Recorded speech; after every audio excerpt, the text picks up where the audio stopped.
Rockies put on a hitting display late in the ball game last night. They put up 7 runs in the 8th inning on their way to a 10-0 victory over the Los Angeles Dodgers. Looking for more of the same tonight at 20th and Blake. It's game 2 of this 3-game set between Colorado and their nemesis from out west, the Los Angeles Dodgers. Hi once again, everybody. Glad you're along with Jeff Houston. I'm Drew Goodman. The Rockies were in a kind of a pitcher's duel till the 8th inning last night when they erupted for those 7 runs, and doing most of the damage last night, the bottom third of the order, I should say. Right, and you talk so much going into that game about the vaunted offense of the LA Dodgers, but it was the guys down at the bottom, and Chris Nelson, 3 hits last night, including a triple. You also had DJ LeMahieu in there with a couple hits, a couple RBIs, and let's not forget about the youngster hitting 8th last night, Jonathan Herrera, 3 hits, but 5 runs of the 10 that were scored last night by the Rockies were the bottom part of that lineup. And that's what's nice when you have a lineup like that, where you have that length and you can work it out for a manager. But Chris Nelson in the second half hitting .345, including an on-base percentage that's just about 70 points higher, and also a slugging percentage that's up there too. So I know the home runs are down slightly, but he's not striking out as much. And remember, this was a guy that was the opening day third baseman, got hurt, kind of lost his job to Jordan Pacheco over at third base, had to wait for his turn again, and when it came around, he was ready and he answered the bell. Yeah, he's answered the bell, and one of the things about Chris Nelson that you got to love, and I know you'd appreciate as a teammate, is he is a great teammate. He's a very, very likable guy. We kid him. Have you ever seen him without a smile on his face? He always seems to have a good day. No, he and Carlos Gonzalez are probably the 2 guys when you think about it, maybe Dexter Fowler, where you walk in that clubhouse, there's not that roller coaster of emotion where they're up one day, down the next. They always have a smile. They enjoy playing the game, but they play the game hard in the right way. Absolutely. It's good to see Chris Nelson doing well. The entire offense last night clicking. When we come back, we'll talk about Adrian Gonzalez. He's not new to the National League West. He knows this division very well.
North, and the Padres are in town. There's your battery this evening: Tyler Chatwood and Willeen Rosario. Rosario in the middle of the offense last night. He hit his 21st home run of the year.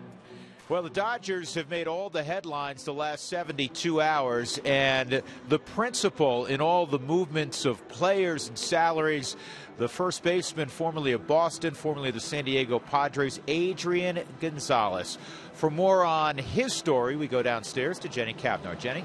Thanks, Drew. You know, when I talked to Adrian today, he was all smiles ear to ear. That's because he's back in Southern California, where he was born and raised, and this time it's with a contender. He's also back in a division that he has some pretty sound numbers in. When you take a look at what he's done against the Colorado Rockies in 89 games, he hits just below 300 with 16 home runs, 14 of those coming right here at Coors Field, where he hits 325. It's not just Coors Field, though. He feels comfortable being back in the NL West. Knowing the ballparks, knowing the surroundings, that's all comfortable to me. And, for the most part, it's just being back in the West Coast. I think the weather's unbelievable over here. And, like I said, it's something that I'm really comfortable with. And, I think that's the most exciting part. Well, I asked Adrian today if it felt strange at all when he put on that Dodgers blue after having grown up in San Diego and having played for the Padres for 5 years. He said for a minute it felt kind of strange, but it's totally normal now because this is a business. And Drew, for Adrian, this is a place that feels right now. Yeah, no question about it, Jenny. It is a good fit for Adrian Gonzalez. Back on the West Coast, he's with a talented bunch. The Rockies looking to put down that talented bunch. Colorado, Los Angeles, come on back with us.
Is brought to you by your neighborhood Toyota stores. Toyota, moving forward by CenturyLink. Fast speed and a low monthly price. Visit CenturyLink.com.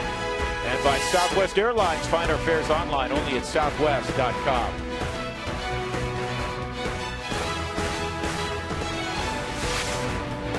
Tyler Chatwood taking the mound for the Rockies. We're in purple on Tuesday as well. That worked well for him. How about Mondays? You know what? The Rockies, we talked so much about their woes on Saturday and Sunday. They've been pretty good on Mondays this year with the win yesterday. They're now 10-8 on Monday. Looking to take it to a Tuesday. Here's the lineup for Don Mattingly. A little change up top. Shane Victorino, who hit for many years behind Jimmy Rollins in Philadelphia.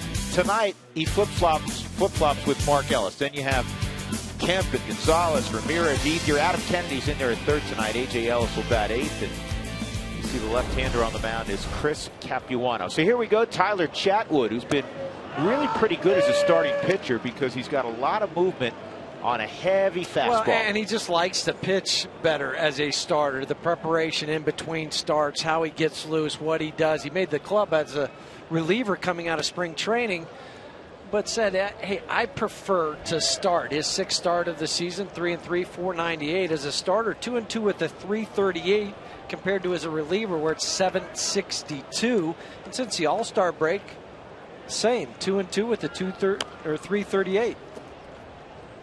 And it's going to be a heavy dose of fastball tonight from Tyler Chatwood. 94 to 96 miles an hour, hard slider, occasional changeup. Really good athlete. I think we've told this story before. When he was coming out of high school, he was really more of a shortstop. He was recruited by UCLA to play the middle of the infield. Here's the 1-2, and he got Ellis to chase, and Ellis is going to reach. Boy, you hate to see that. Yep.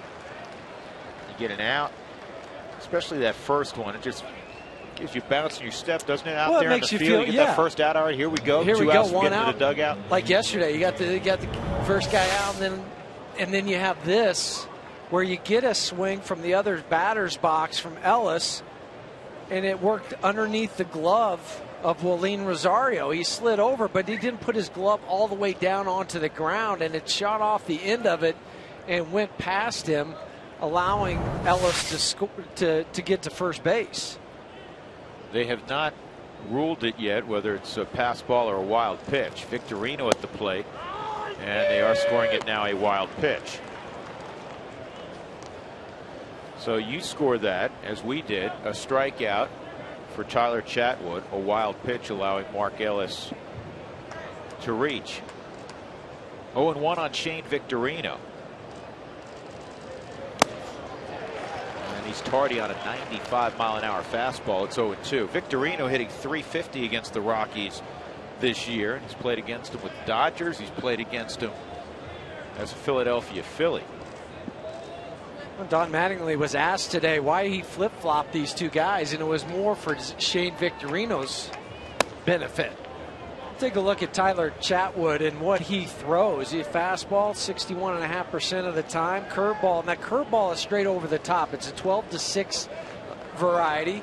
Slider, and he has the changeup in his repertoire. But if we see one, maybe two tonight, that'll be about it. 1-2, and a ground ball to second, and LeMahieu is going to be able to get the lead runner. There's that clock in your head, Huey, as a middle infielder. Yeah, you know how much time you have. You see where the runner is when you get ready to field the ball. Can I get rid of it and still get him out at second base? And he sure can. And as a shortstop, you know you act like a first baseman. You're not going to be able to turn it because of how hard or how soft it was hit.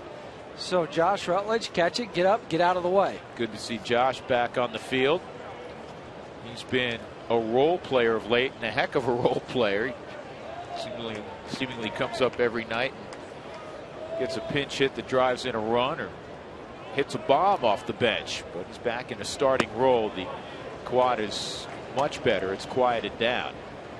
Don't know if he'll play a full game tonight, according to his manager, Jim Tracy. But it's just nice to see him back out there. And we saw it last night where he didn't have to pinch run for him after he got the base hit. So he stole second base. He was ready to go.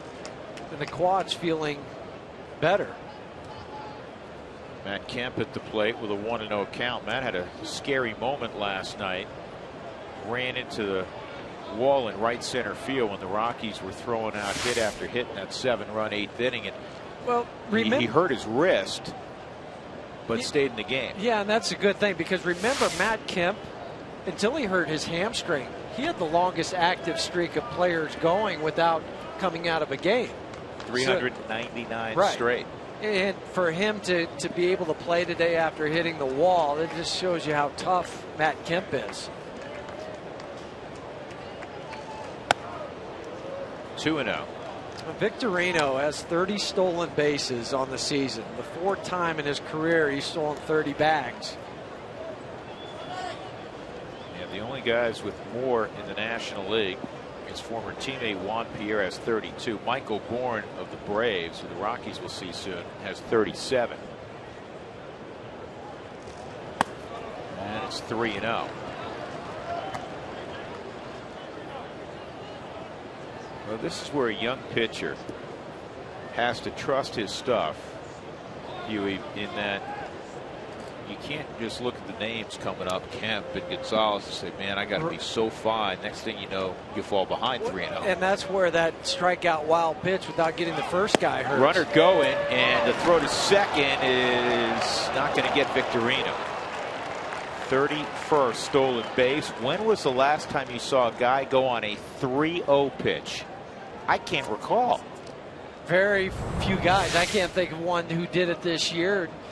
You know it's going to be a fastball, but you also don't think that the pitcher's going to throw over if you're a base stealer. He's so worried about throwing a strike on a 3-0. The last thing he's thinking is this guy's going to take off and steal a bag. Did you ever do it? No, I never did it. But it's not a bad play.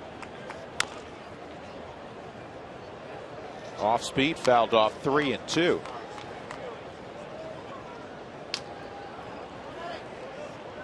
Kemp had an enormous April, .417 average at 12 home runs, 25 driven in. He just carried over from what he did 2011 or 2000. Yeah, 2011. Yeah. Close vote in the MVP, won by Ryan Braun. Kemp finished second. Here's the 3-2, ball 4. And now 2 on for Gonzalez.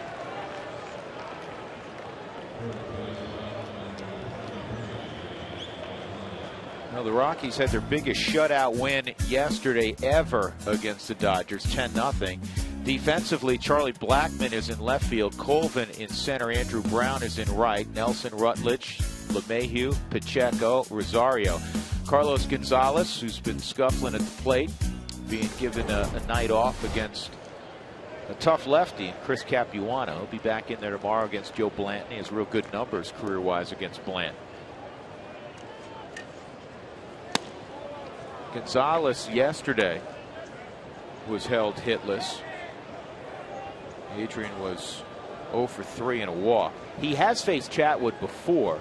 Last year, when Chatwood was pitching for the Angels. The Freeway Series. That's fouled off.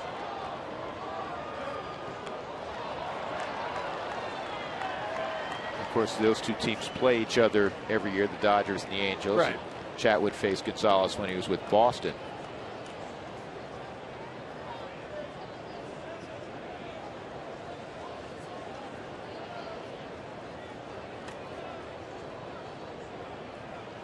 Well, if you can get Adrian to hit it on the ground, you have a real good chance to turn one over.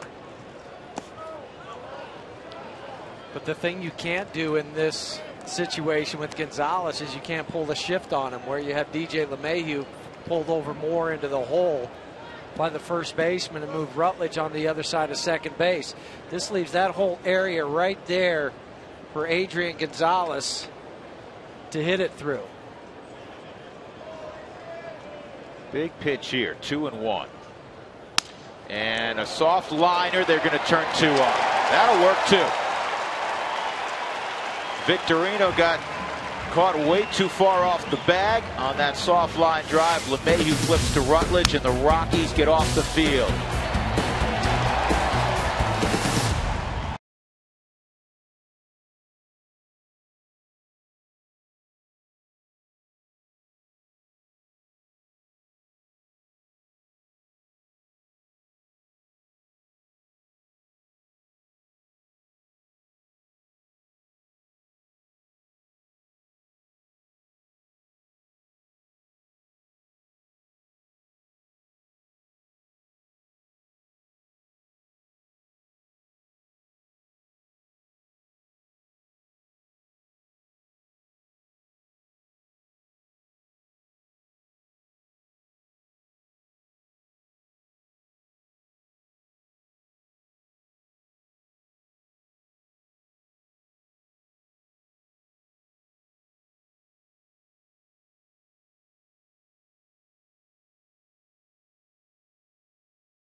defensively, and it will begin with Tyler Colvin. Boy, did it ever begin last night with Colvin. He almost hit one in the upper deck on the second pitch he saw from Josh Beckett.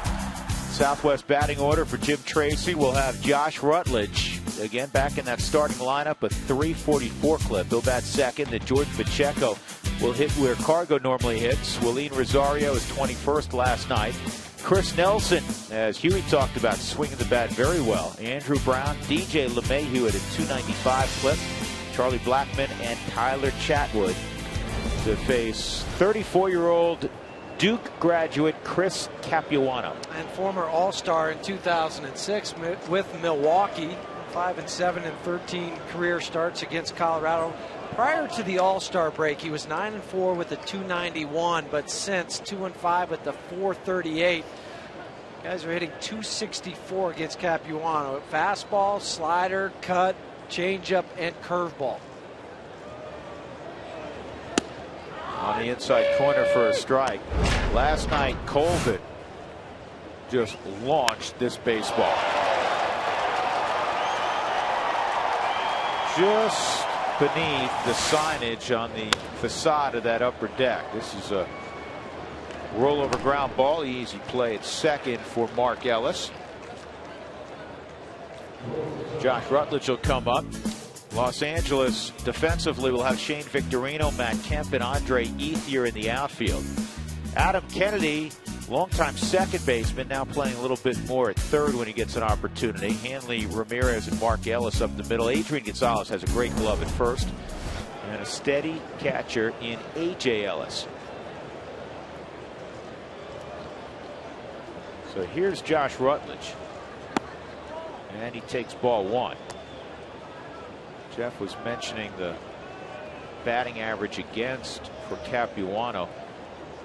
Righties fare much better against Capuano, not surprisingly, than lefties. Well, they've hit 16 home runs, have the right-handers, and just 1 home run for lefties. Capuano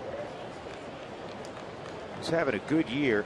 Was roughed up in his last outing against the Giants. He gave up a season-high matching 6 runs in 5 innings.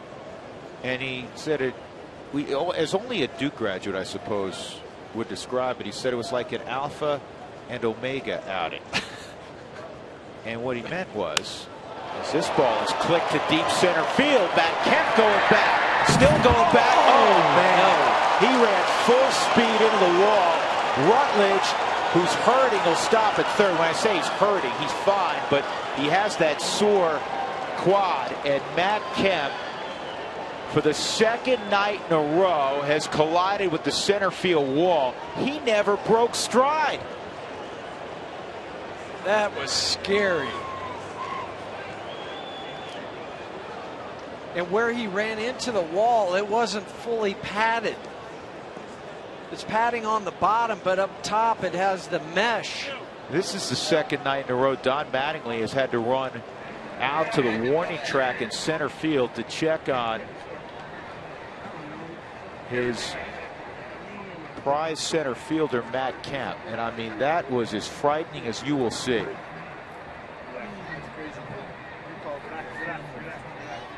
Greg Harrell, the assistant trainer for the Dodgers, telling Matt to try to relax.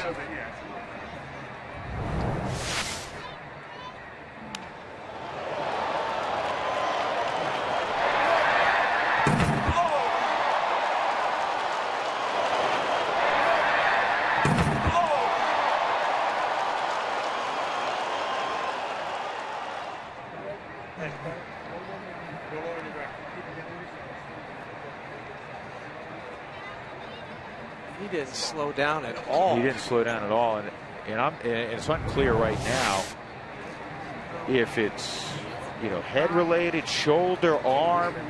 They're not working on his legs, so I mean, because his knee went full tilt.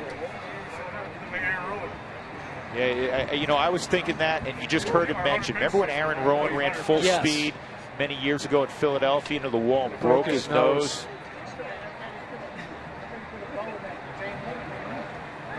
Yeah. And now one of the trainers looking at the legs. I'll tell you what that would have been if Josh Rutledge, and first and foremost, let's hope Matt Kemp is fine. But if Josh Rutledge is running on his normal legs where he doesn't have a sore quad, that's probably an inside the park home run. Yes, and first game out, you don't want to hurt that again.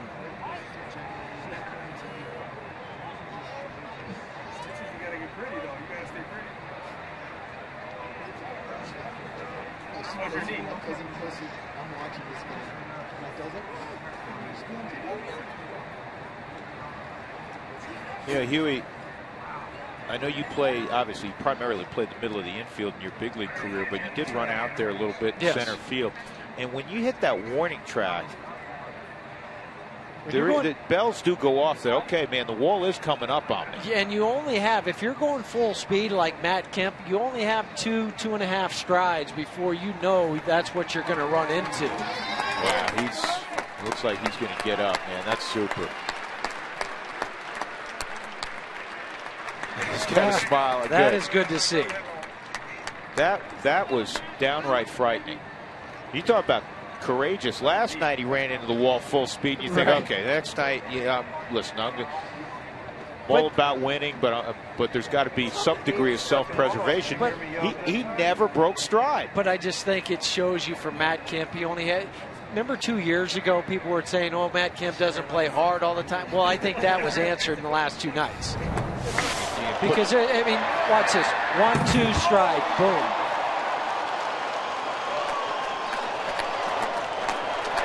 And you know what? Give Shane Victorino a lot of credit, because Shane didn't watch. Shane was sprinting in that direction from the get-go. Is he going to stay in the game? I think now? he is.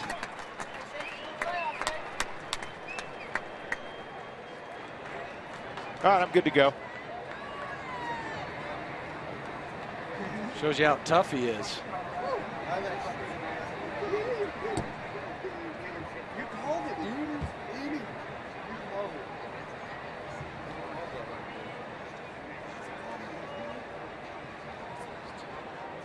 We're going to show another replay because I think in addition to hitting the wall, the baseball may have hit him rebounding off the wall. A double whammy. Watch. There's the ball. The ball hits him, and then his face runs into the chain link fence above the padding.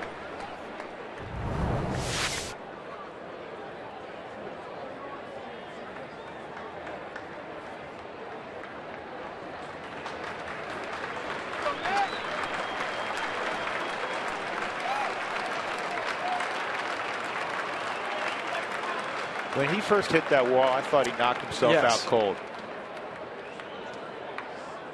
The wall's going to need repair. I guess Matt's okay. Matt's okay, but fix the wall.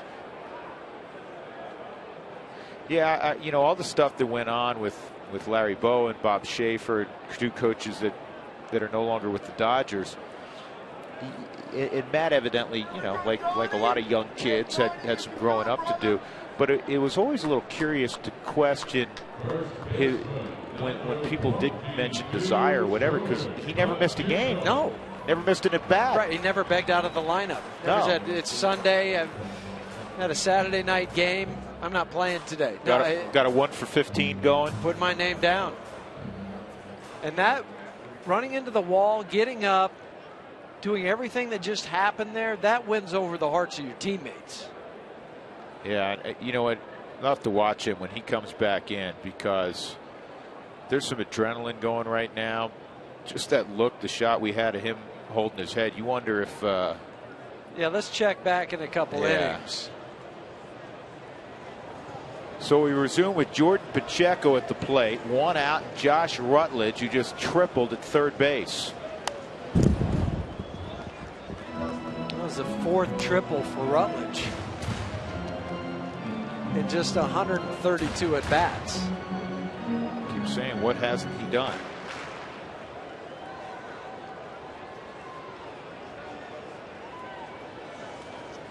Infield's back, just hit one on the ground, you get a run. Ball cuts inside. A ball and a strike on Jordan. Couple home runs. He's driven in 34. Pacheco last night 1 for 4 and a walk. He had an RBI double in the 8th.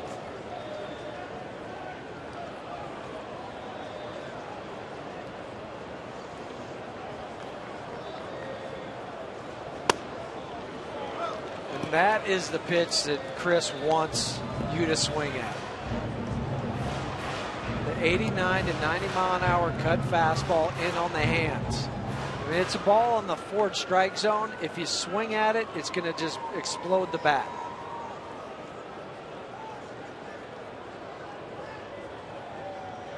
Now he looks to go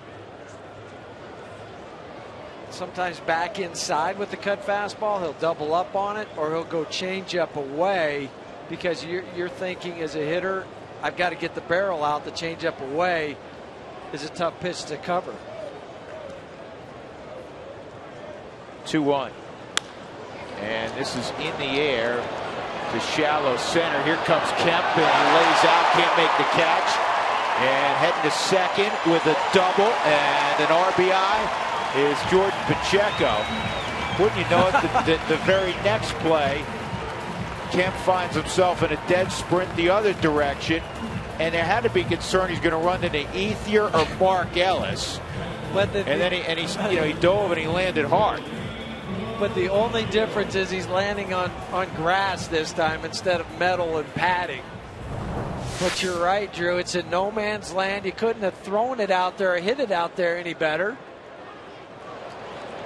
He's giving it all he has to go after it. Lays out the wrist that he ran into the wall with last night to bend around. Also hits the ground. It's been a rough 24 hours for Matt Kemp. Willeen Rosario at the plate on the inside corner. Jordan with that double has a 7-game hitting streak. Rockies up 1-0. They had that quick start against Josh Beckett last night. What a job by Jeff Francis, by the way. You know, they kind of got lost in the final score of last night's game. This is up the middle, a base hit. Around third is Pacheco. He'll score easily. 2-0 Colorado. Willeen Rosario with RBI number 54. What made this one impressive is it wasn't the fastball. It was a changeup. Because last night Josh Beckett used his experience against Willeen Rosario with the curveballs. Kept feeding him curveball after curveball. But this is out of the hand of Capuano on the Mike Shaw Subaru Super Bowl. Turns it over. Rosario staying right through the baseball. Doesn't try to do too much with it. Just hits it right back where it was pitched. And Pacheco scoring easily. And you know what? We're going to flip back live. Matt Kemp's going to come out of the game. Yeah, I think he was dizzy after that dive. Shane Victorino putting his hands up saying, you know what, the big fella's got to come out. You have to tip your cap to Matt Kemp.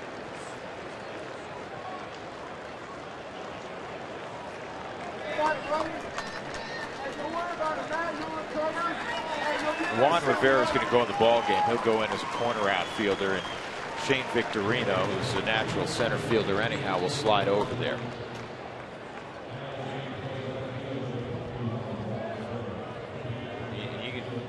See, he has undying respect from his teammates. So Rivera is in left, Victorino is in center, and Matt Kemp is headed to the clubhouse. I can't say I'm surprised by that.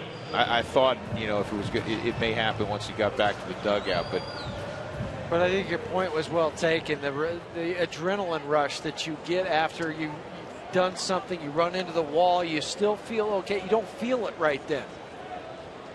And then later, it doesn't help that he had to dive after a ball. Yeah. Now watch Shane Victorino here. Shane's just kind of watching his new teammate, Matt Kemp. And he's like, you all right?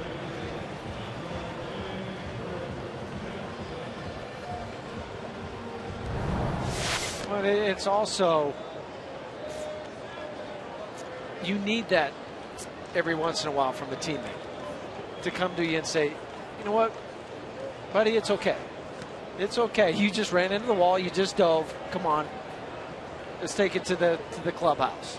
Listen, you know what? Whether anybody who's a competitor, especially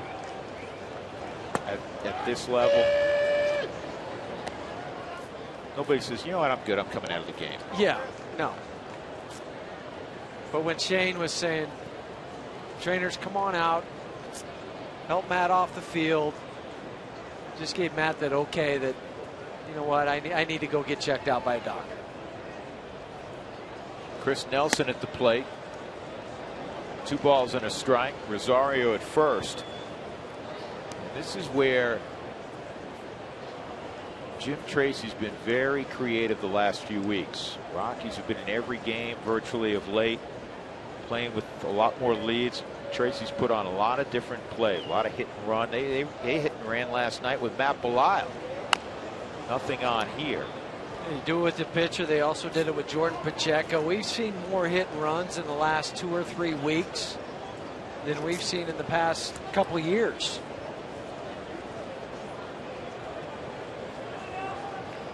But it's fun for a manager to be able to put on those signs when the game's 2-0 in your favor. It's a close game.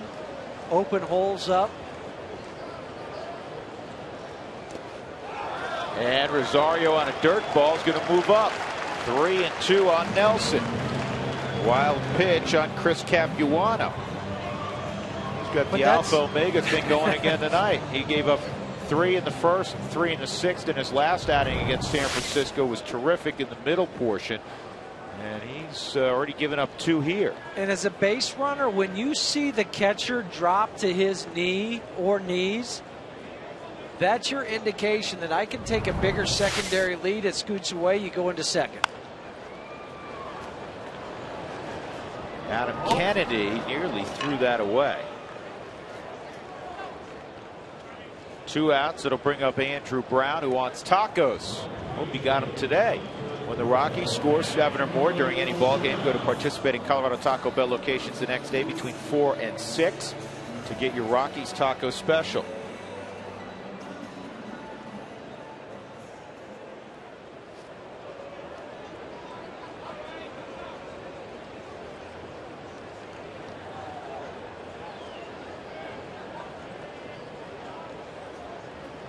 Brown will face Capuano here with 2 gone and Rosario at second.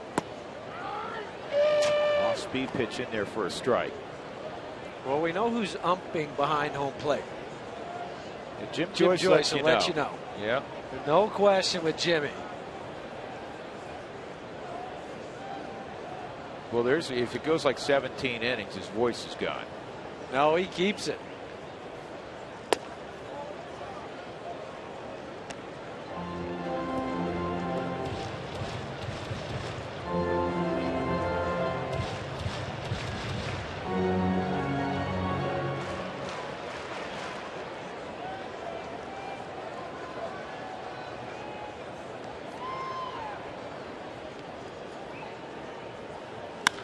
Line drive, base hit. Rosario around third. Rivera's throw to the plate is on line, but he didn't hold the baseball. A.J. Ellis dropped the baseball.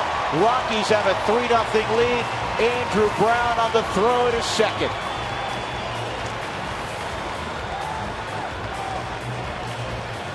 That line drive from Brown was just that, right on the line. Wallop this past Adam Kennedy, and Juan Rivera, don't you know it, you go into the game, you're going to get action. One hop, the catcher, tiny bit of a short hop, make it difficult for A.J. Ellis to hang on to. And the other good thing was Wilin Rosario slid right into the catcher. So you don't try to slide out and around, reach back, he slid right for the catcher. One more look at the plate. So Mike Shasubo, he never caught the baseball. And then Wilin Rosario going into that leg to kick it out if he does catch it.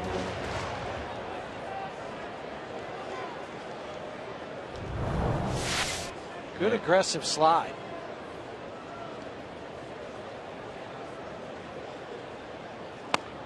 Inside on LeMahieu, it's 1-1.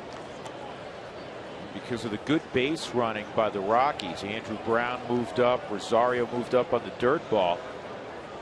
You get a hit here, and you have another run in all likelihood. Well, and throw in Jordan Pacheco, who hustled into second on the bloop into right center field. He's talking about this. There's a base hit right center field. The Rockies will take a 4-0 lead. Bobbled a little bit. Here's LeMahieu going for 2. He's in there. 4 instances in the same inning, which was leading me to my point that the Rockies, it's not as if everybody's Vince Coleman or Lou Brock, but it's a very athletic team. A lot of guys who run better than average. Yeah, and it's a mindset. It's a mindset that I'm going to be aggressive when the situation calls for it. And Capuano's just getting hurt by the changeup.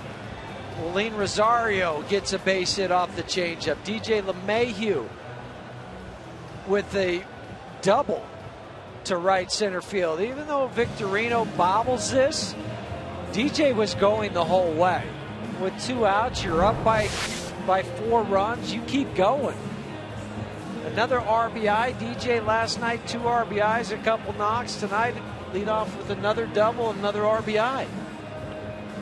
Just love how aggressive the Rockies are running the bases. It's playing the game right, and it's a little preview of the kind of lineup the Rockies can have, the depth they can have going forward. Because when health returns, Eric Young's not going to slow him down. Nope.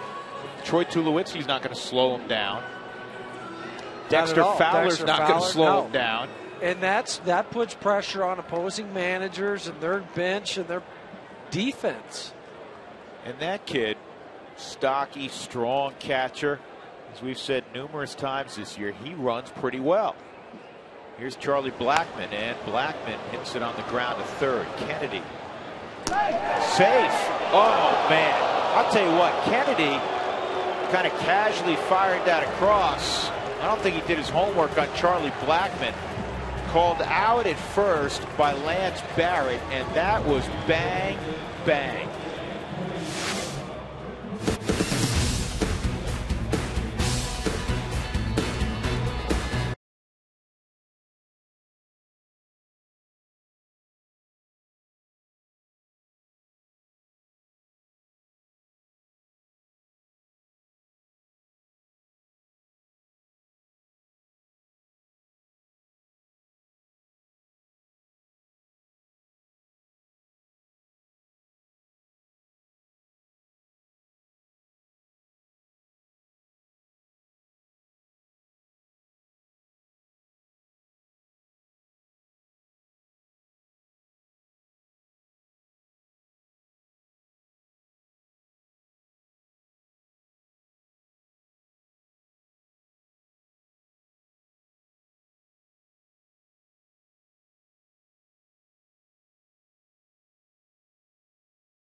Half of the first inning, 4-0. Go back to the play with Charlie Blackmon a moment ago. The ground ball to Adam Kennedy at third base. And Charlie, right the last stride, cuts it a half stride too short. He was out. It was a bang-bang play. And give Lance Barrett credit. He got it right.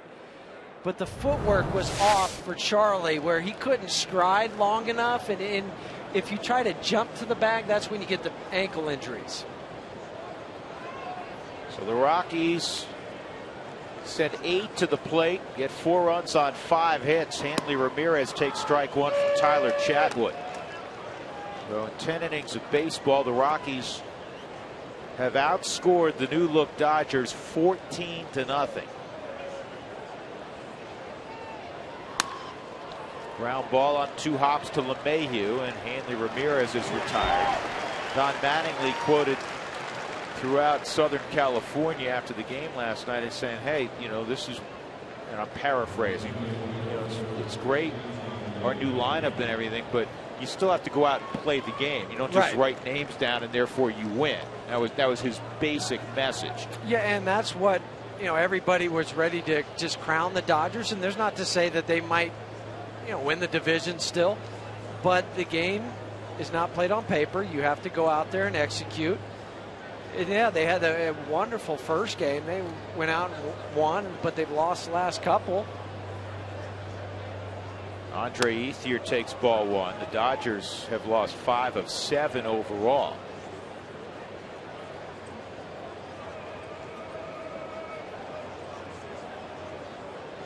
Ethier's 2 for 5 against Chatwood. Last night 0 for 3 and a walk.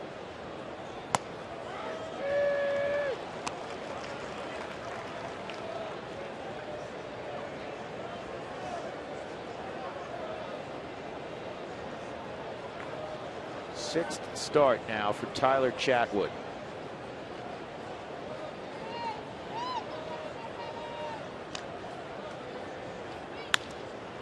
And that's a fair ball down the third base line.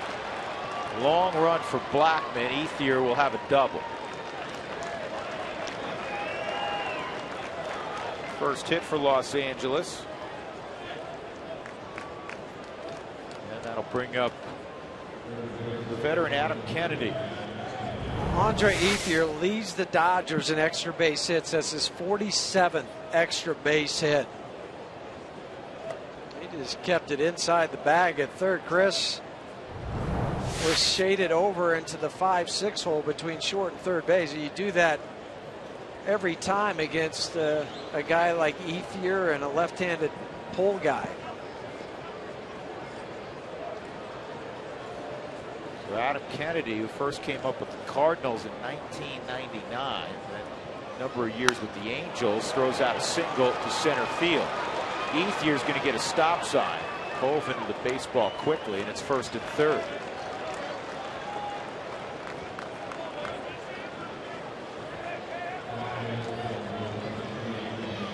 Tim Wallach holding up Andre Ethier at third.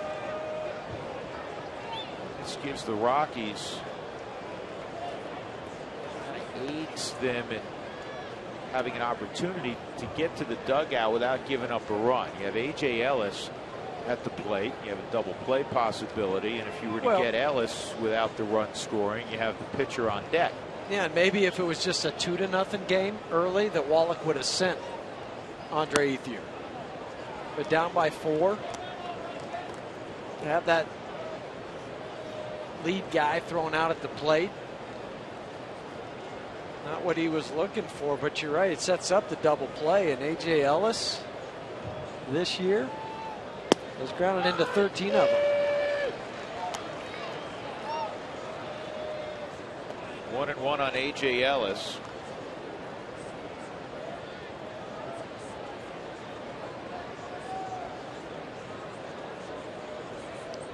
Having the best year of his career.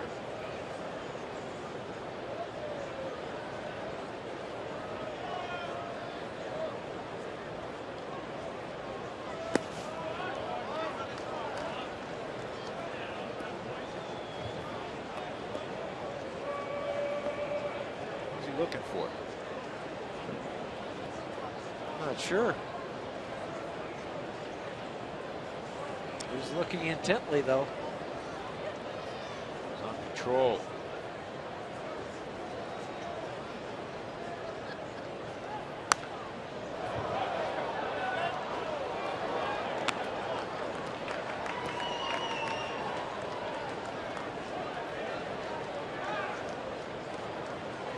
Guys who face Chatwood, you hear him say the ball gets on you quickly. We heard that during spring training from some of the Rockies guys that had to face him in interleague and BP before the game started. 3-2, so this is now officially a very typical A.J. Ellis at bat. He's seeing 4.52 pitches per at bat, which is the most of anybody in Major League Baseball.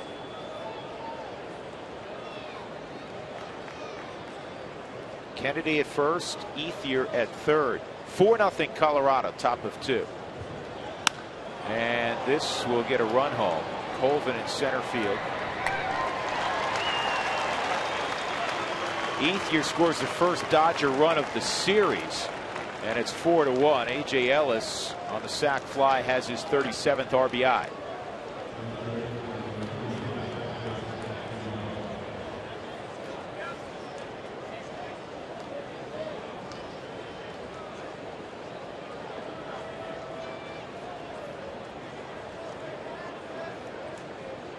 With 2 outs, Chris Capuano will step up.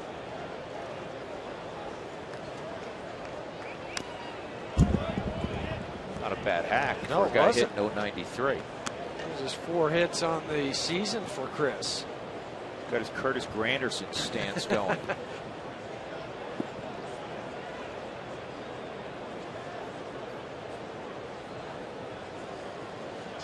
The difference is there's no short porch here like there is in New York. Join in on the conversation with Toyota Talk. Text Toyota to 720-720. Text some questions to us, and you'll also be entered to win a 1-year family membership to the Denver Zoo.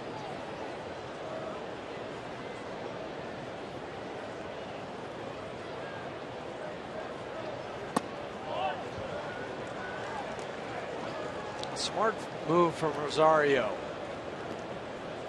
Go out, tell Tyler Chatwood to settle down. You got the pitcher up. 4 hits on the season, 093. Catch your breath. And go get him and get done with this inning.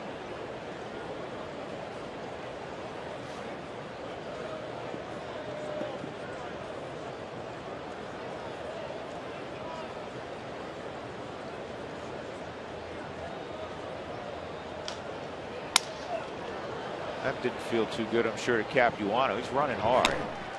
And thrown out by DJ LeMahieu. So Andre Ethier scores the first run for the Dodgers on the sac fly by A.J. Ellis. 4-1, middle of 2.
to the bottom of the second. Josh Rutledge is due up this bottom half of the inning. He's back at shortstop for the first time since starting on August 19th. Of course, Troy Tulowitzki also in rehab.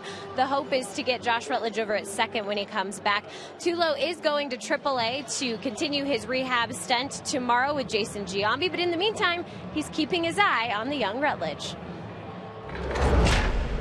He's done a great job since he's been up, and I know a lot of people are excited to see us in the middle of the diamond.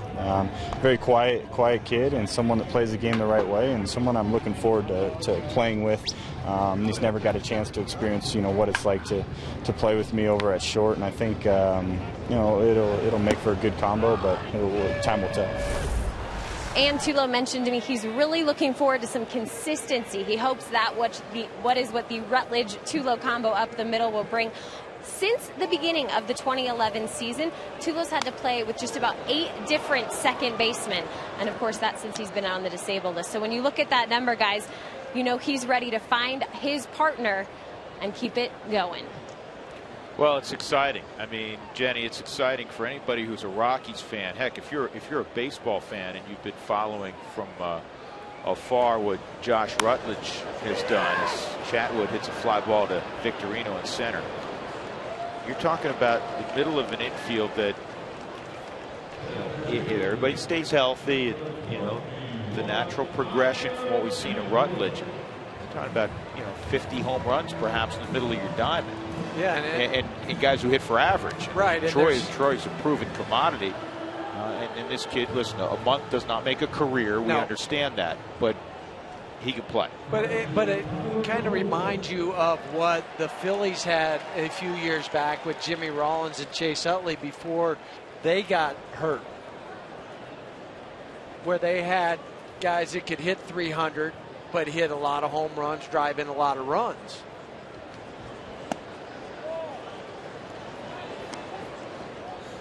And now in the interim, while Troy's down, the Rockies the last few weeks have clearly played their best baseball of the year, and DJ LeMahieu has been outstanding. Just in the month of August for DJ.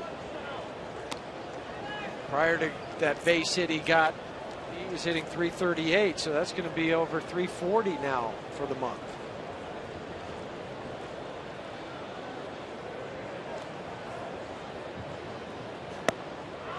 On the outside corner, 2-1 on Colvin.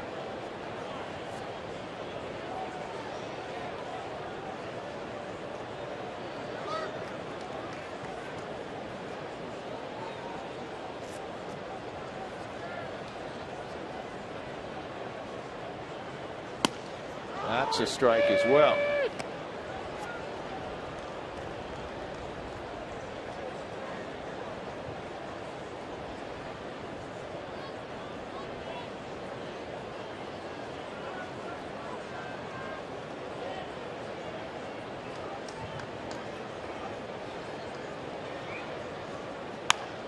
Line foul.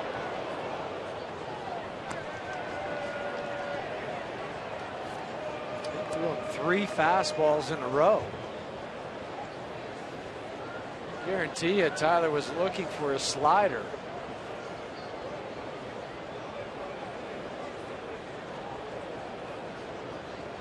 Well, here comes the slider. And he struck him out. First strikeout of the night for Capuano. 2 gone in the second inning. So you want to catch the action when the red hot Padres come back to town Friday through Sunday. Get your tickets today. Padres won 8 in a row. Won 8 straight. 2 gone. Josh Rutledge, who started the 4-run outburst an inning ago with a triple, takes a slow curveball for a strike. He hit a triple off the center field wall. Matt Kemp ran full tilt into that center field wall. He was down for about 10 minutes, stayed in the ball game, and then on the very next play had to try to dive for a bloop double by Jordan Pacheco, and then he came out a little woozy. Here's that play. And the only thing that prevented that from being an inside the park home run was the combination of the hustle of Shane Victorino from left field and the fact that Rutledge is still being careful with that sore quad. Victorino hustling over from left field to throw the ball in. The only other thing that helped that wall, it was double reinforced. Because as hard as Kemp hit that, if it wasn't, it would have been knocked down. Even with the sore quad, that was very close play at first base. 1-2-3 second for Capuano, 4-1 Colorado.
The Ford Super Duty, built stronger, built better, built Ford tough. Ford Super Duty. By AT&T, the nation's largest 4G network. AT&T, rethink possible. And by Wells Fargo. Wells Fargo customers get your 2-for-1 Rockies tickets today by going to wellsfargo.com/Rockies. Wells Fargo Bank, member FDIC. Underway in the top of the third inning. Mark Ellis at the top of the Dodger lineup with the Rockies up 4-1. Drew Goodman, Jeff Houston, Jenny Cavnar swinging strike two.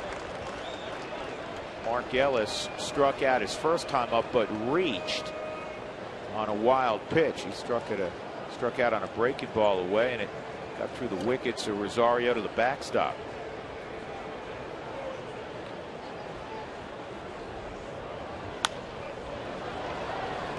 Looped foul, and Pacheco, despite his hustle, won't have a play. Last year, Mark Ellis played 70 games with the Rockies, and he was just what the Rockies thought they'd be getting. Steady guy in every department. Hit .274 with 6 home runs, drove in 25. Pro's pro. You can bat him wherever you wanted in the lineup, and that's why Don Mattingly flip-flopped he and Shane Victorino tonight, because you want to try to get Shane going, but he knew that Mark Ellis could handle the leadoff spot. Line drive right at Josh Rutledge. 1 out. The numbers for Tyler Chatwood bear out that he likes being a starter as compared to a reliever. You're not going to complain when you make the ball club out of spring training, when you're one of the 12 guys that are on the rotation or in the bullpen, but he prefers starting. 21 in the third innings, just 21 hits, a 3.38 ERA. He's just more aggressive with the fastball, the 12-6 curveball, and the slider. Let's not forget, this is still a young guy in learning how to pitch. You talked about it. He was drafted as a pitcher, but he had played shortstop and can play center field, and that's what he was going to do for UCLA. Yeah, made a good pitch there. Jam Victorino, 2 outs. He is the youngest member of the Rockies, and he's throwing at the second youngest member of the Rockies in Rosario. Chatwood's 22, Rosario's 23. Well, tonight's lineup averages just a little over 25 years of age, 25.2 months. Or basically half of your age. Right, exactly. Just about. I knew you had to get that dig in. Well, it was your birthday recently, and I think we should appreciate continue that. to celebrate. Yes, I appreciate it. Yes, about half of what my age is. This is Juan Rivera. First at bat for Juan Rivera. And the Rockies overall, their current roster as it stands right now, the 25 guys, is 26 years and 8 months. That would make it the 3rd youngest team in all of baseball. Only Kansas City and Houston have younger rosters. 2-0 on Rivera. Again, he had to come into the ballgame when Matt Kemp had to depart after Matt tried to literally run through the center field wall.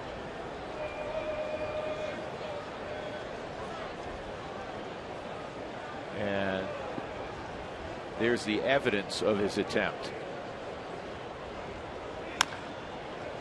Bouncer foul. But if we hear anything from the Dodgers clubhouse, we'll let you know. It may be overall body soreness. You could start at the ankles and work your way to the head and the wrist from last night. And Donnie's got a good sense of humor, and obviously we hope Matt's just fine. 2-2, and if he is, he might go out tomorrow morning, walk out to the track with Matt and explain, see, when you hit this dirt, there's something that's going to happen that doesn't move. No matter how big and strong you think you are, and the old line, you can run through a brick wall. Well, Matt, you can't. Well, he's tried twice now. I know. He tried last night and he tried tonight. But that's what I'm saying. You've tried twice. Don't try a 3rd time. No. I need you for the rest of the season, is what Don Mattingly's going to tell him. Yeah, you admire his courage. Rockies leading 4-1. We have a very, very special guest you don't want to miss next half inning.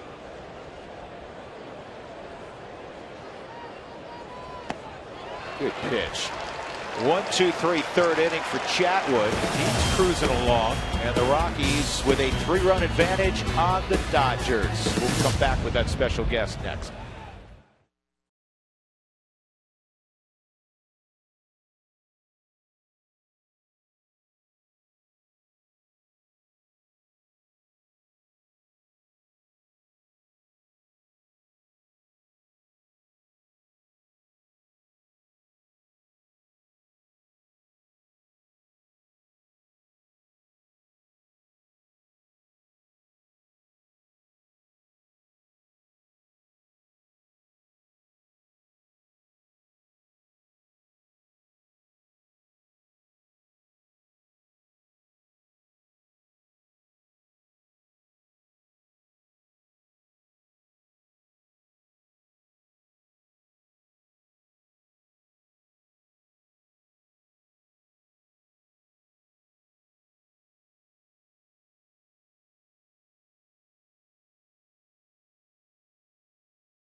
Willeen Rosario, Chris Nelson for the Rockies. They're up 4-1 on Chris Capuano, Drew Goodman, Jeff Hewson, and We're going to bring in our special guest.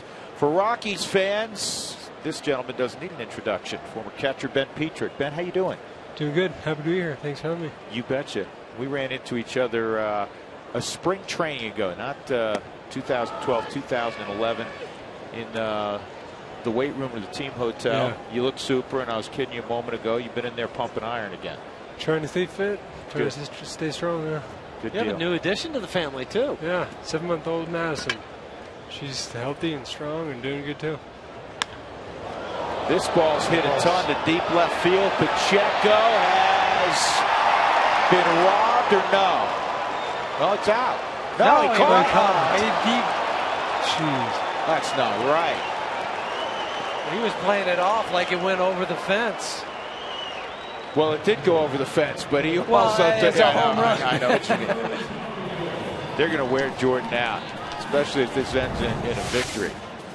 Because he's come close now a couple of times to adding to the home run total. And the timing from Rivera was what you need it to be. You don't get too close to the wall, because if you do, you'll jump up and your shoulder will jam into the wall and won't allow you to elevate.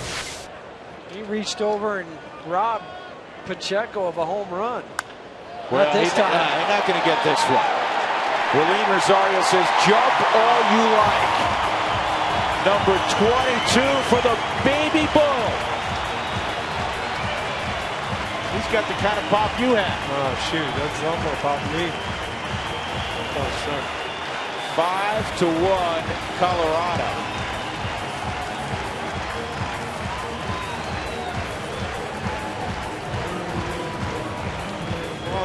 Willeen Rosario, when he gets a fastball, he doesn't miss it. He got a fastball last night from Wall. He hit it out to right center field, out of the hand from the Mike Shaw Subaru Supermo. I tell you what, that was probably a hanging slider more than a fastball because of the spin on the rotation of the baseball. Chris Nelson takes low.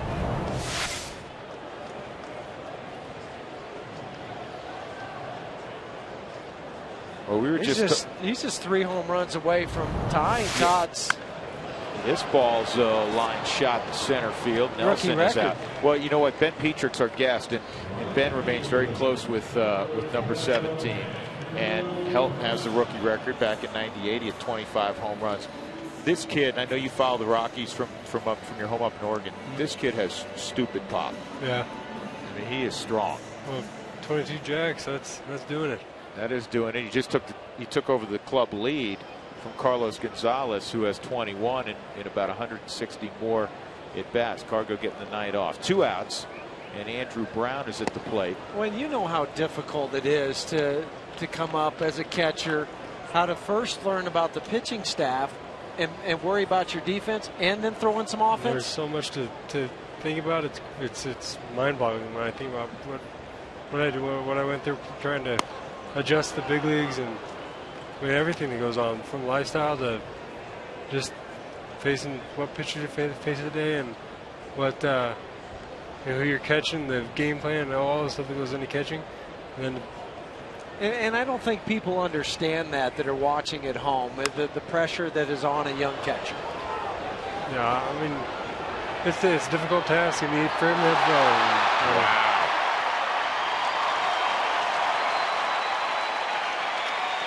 Andrew Brown's not going to complain. Yeah, I don't care how much money you have on payroll. You still got to use the $250 leather glove that is on your hand. Somebody does. And they don't even have to pay for it. It's given to them. That's so right. It's not like you're going down to Guard Sports or Sports Authority and buying some new leather. Everybody's looking at, I got it, you got it. Nope, no, we'll just let it drop. Andrew Brown gets a double, but a hustle double. Do you think some of this is a product of the fact they just watched a teammate 2 nights in a row run into a wall, and they're saying, you know what, let's avoid a collision? I don't think so. I think that was just bad communication on all 3, and saw Andre Ethier look up to the sky for a moment. I don't think that was it. I just think they just thought the other guy was going to take it, instead of using the rule of thumb that the outfielder has priority over the infielder. DJ LeMahieu at the plate.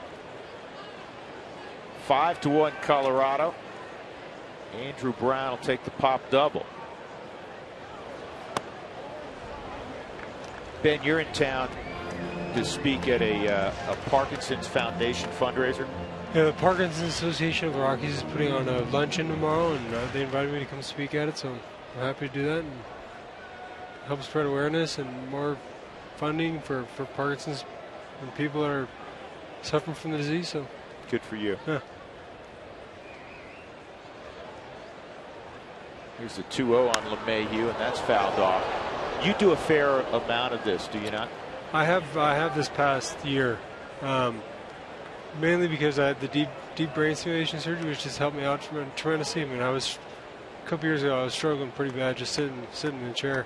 Right. I was moving all over the place, and so it's helped me out, and I've been able to kind of get back out there and do something that's positive and kind of gives me a little bit of satisfaction that I'm doing something that's fighting this learned disease that's affecting me and my family. So, do you know what's amazing to me, and for those that don't know, Ben, you actually played Major League Baseball after the onset of Parkinson's disease, and you kept it quiet. Yeah, I mean, I played my first month in '99, and nice play. I'll tell you what, so you can thoroughly and completely answer that question. We're going to push a pause button. Let's get to break. We'll come back. Ben Petrick will continue with Ben when we return. The Rockies have extended their lead. Willeen Rosario, as he extends his club record for home runs by a catcher to 22, 5-1.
Against Chris Capuano, and the Dodgers are up 5-1 as we go to the top of the fourth inning. Adrian Gonzalez will lead it off against Tyler Chatwood, then Hanley Ramirez and Andre Ethier. We continue with our conversation to get together again with Ben Petrick, who was one of the top prospects behind the plate in all of baseball when he came up with the Rockies. And as Adrian takes a breaking ball, ball one, we asked you last inning, you actually were aware that you had early onset of Parkinson's, and you were still playing in the big leagues.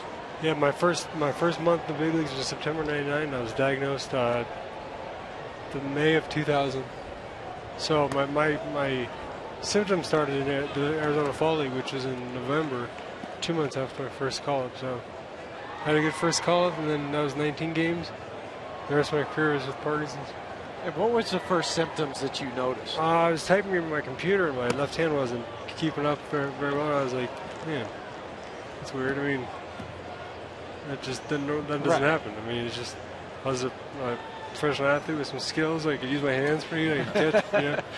And for me not to be able to wiggle my fingers very good, it came on like pretty quick. Yeah. So, well, you made. It's amazing to me that you were able to play baseball at this level and do some pretty amazing things. You moved on to Detroit.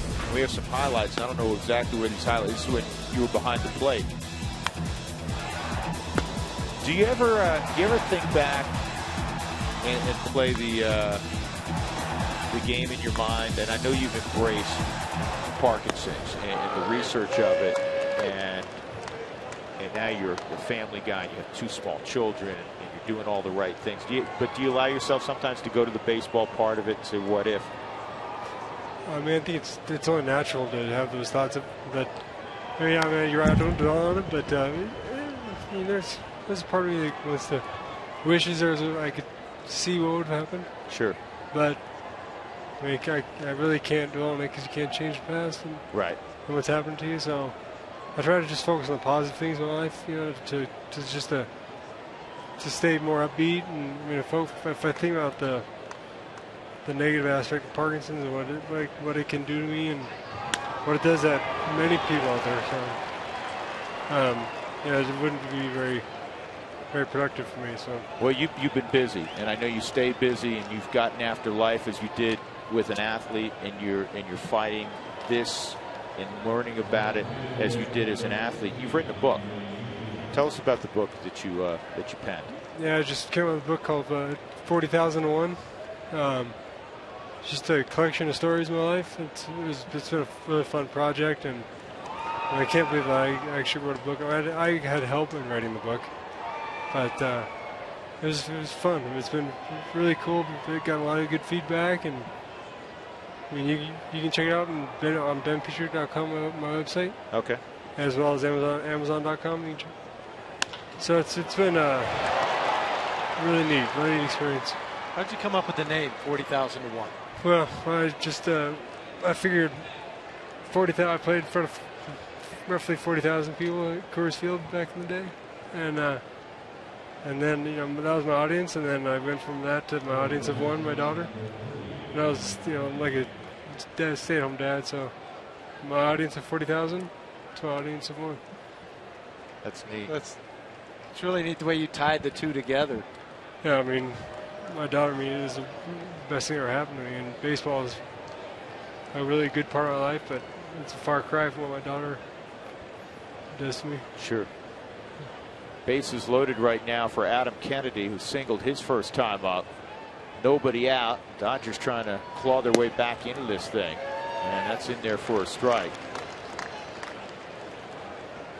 Ben, you explained to me back last time we were together that for you, the operation went very, very well. And the first part of the day, it was early in the morning. You and I were both in the weight room. You were as crisp as, if nobody knew that you were afflicted with Parkinson's, they certainly wouldn't have known had they encountered you that morning. Yeah, I mean, I'm really fortunate that the medication that people take for Parkinson's helps me out tremendously. But in the long-term use of the medication causes called dyskinesia. It's uncontrolled movement. And I had a tremendous amount of that, like, going into the surgery, so I was hoping that would be alleviated, and it has. Not completely gone, but like in the mornings, when I'm like, fresh off a night's sleep, I'd say, no one would really know that I have anything wrong with me. Sure. What are some of the advancements in Parkinson's? Well, since you were first diagnosed as to where it is today. The biggest, I mean, there's more meds, not a lot more meds. There's the main advancement is in this deep brain stimulation surgery, which you had. Yeah, and it's like, sounds kind of radical, the whole procedure when they drill into your head and implant these wires and. Trade 2 for 1. Rockies get a couple outs. It's 5-2 now as Gonzalez scores. And also with first base unoccupied, you can pass on A.J. Ellis if you'd like and pitch to Capuano.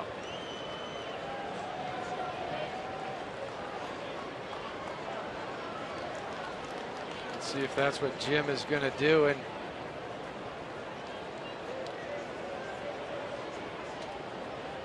we're going to go ahead and pitch to A.J. Ellis.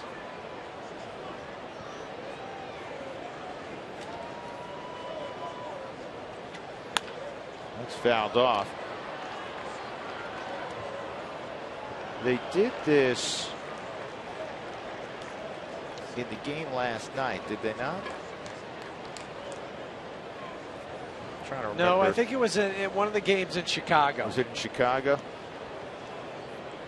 Yeah, they pitched to Darwin Barney. They had a chance to pitch around him in the 6th inning. And right, to Volstad. Volstad.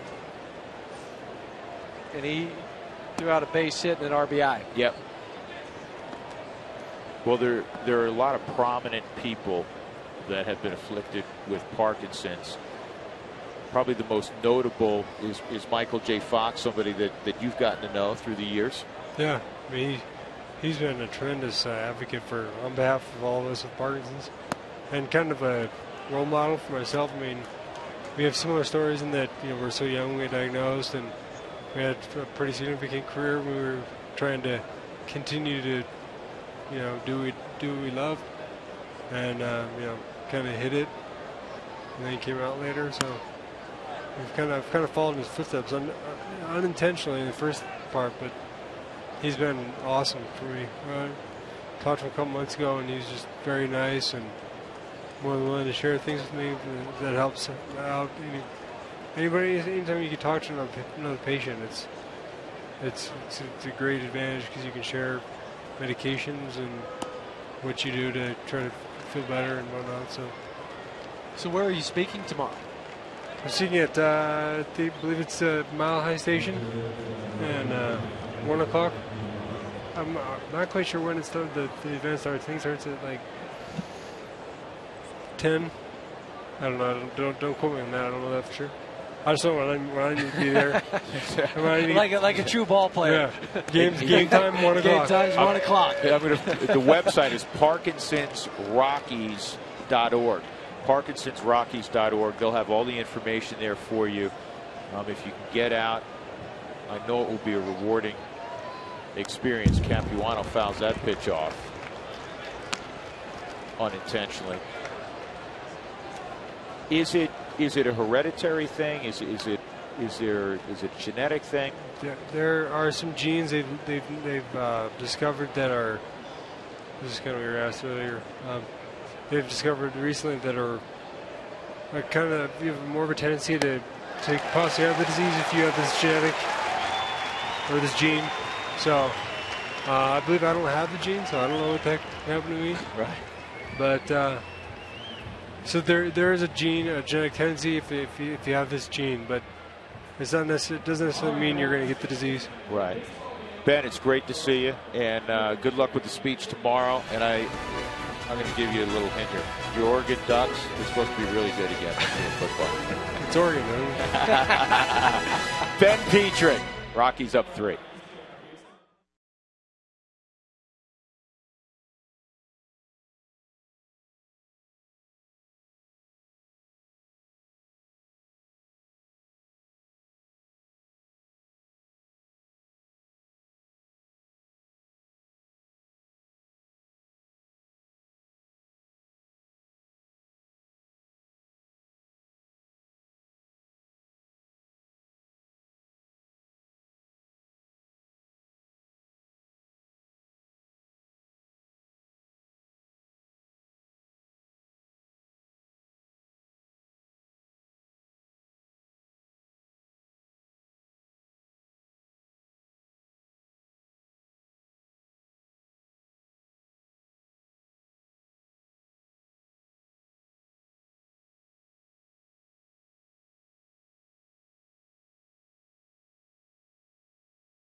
Today's Chevy Dare to Compare. Brought to you by Chevy Silverado, the longest lasting, most dependable truck on the road. Chevy made for Colorado. The Rockies lineups this year, 108 lineups used by Jim Tracy in 127 ball games. That's 5th most in the National League. And how about in the last 26 ball games, 24 different times they've had to switch him out and put somebody else in.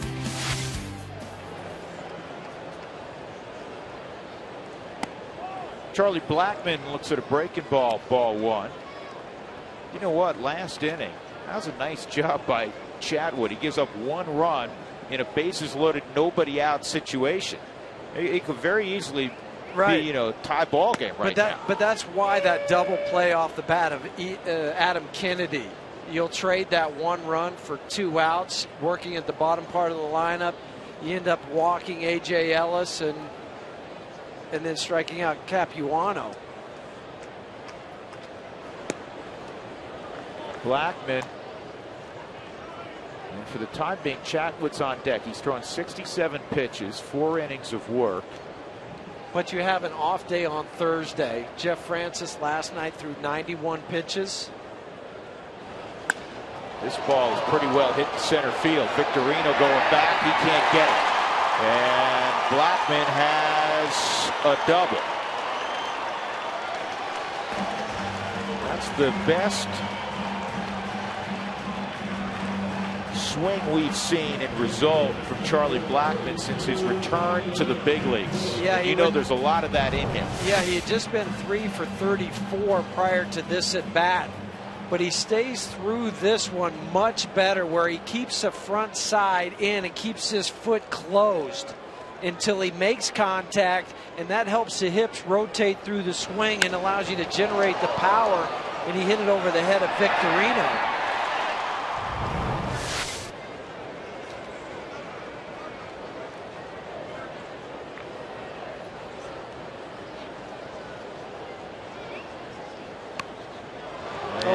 Chatwood will have to come back and try again. And that's where you want to bunt if you're Tyler Chatwood, because you're going to have Gonzalez crashing in from first base. Capuano is going to go over towards the line. Adam Kennedy's going to have to stay and read it. So it doesn't have to be so fine. You can bunt it harder to third base and let Kennedy field it. Because Adrian Gonzalez is going to crash right here. Capuano is going to come over here. That's a good looking bunt.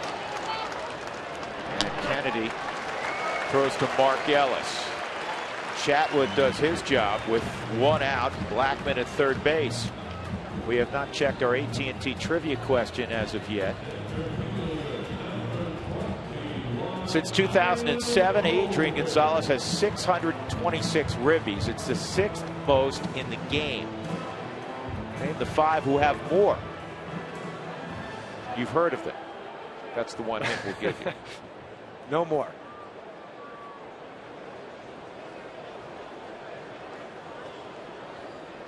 Colvin, a ground ball to second and a strikeout. The Dodgers here in the bottom of the 4th will bring the infield in. Capuano had that curveball fouled off. And that's one that Tyler Colvin would like to have yes, back. Curveballs that are going away from a hitter, especially left on left. Those are easy ones where you can drop the barrel to get the sac fly to the opposite field. You have speed at third base, so it doesn't have to be a deep sac fly, but just enough to get it out there where he can score.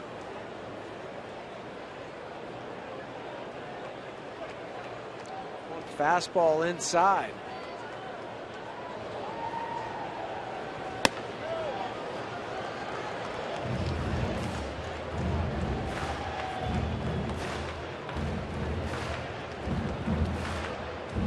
Through June 13th, Tyler Colvin was hitting just 188 with runners in scoring position, but since then 407, 3rd best in the National League.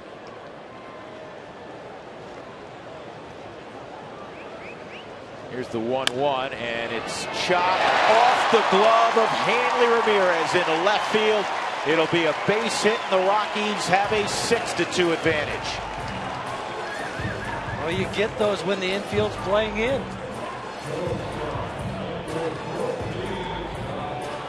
You get the leadoff double, the sacrifice, the third, the chopper over the head of Hanley Ramirez, and That's how you manufacture a run. You know, the execution of the Rockies has just been outstanding the last few weeks. And you say, well, what's that? I mean, that's luck. It was a chop ball right at short.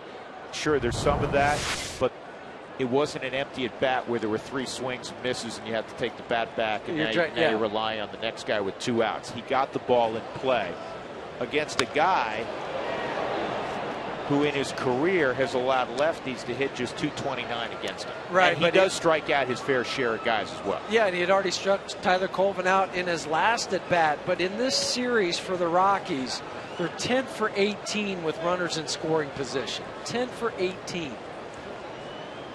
That'll win you some games as long as you're pitching. And the Rockies had a shutout last night, their first of the year at Coors Field. Rutledge takes high. It's 1-1. And the other thing that the Rockies have done tonight, they've answered both times that the Dodgers have scored a run. The Dodgers scored a run in the 2nd inning. They answered in the 3rd. The top of the 4th, they scored a run. What did the Rockies do in the bottom half of this inning? They answer.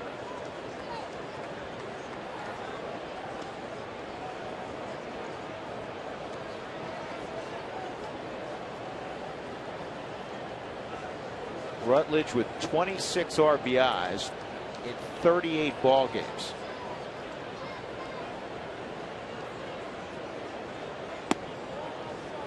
Good eye. 2-1.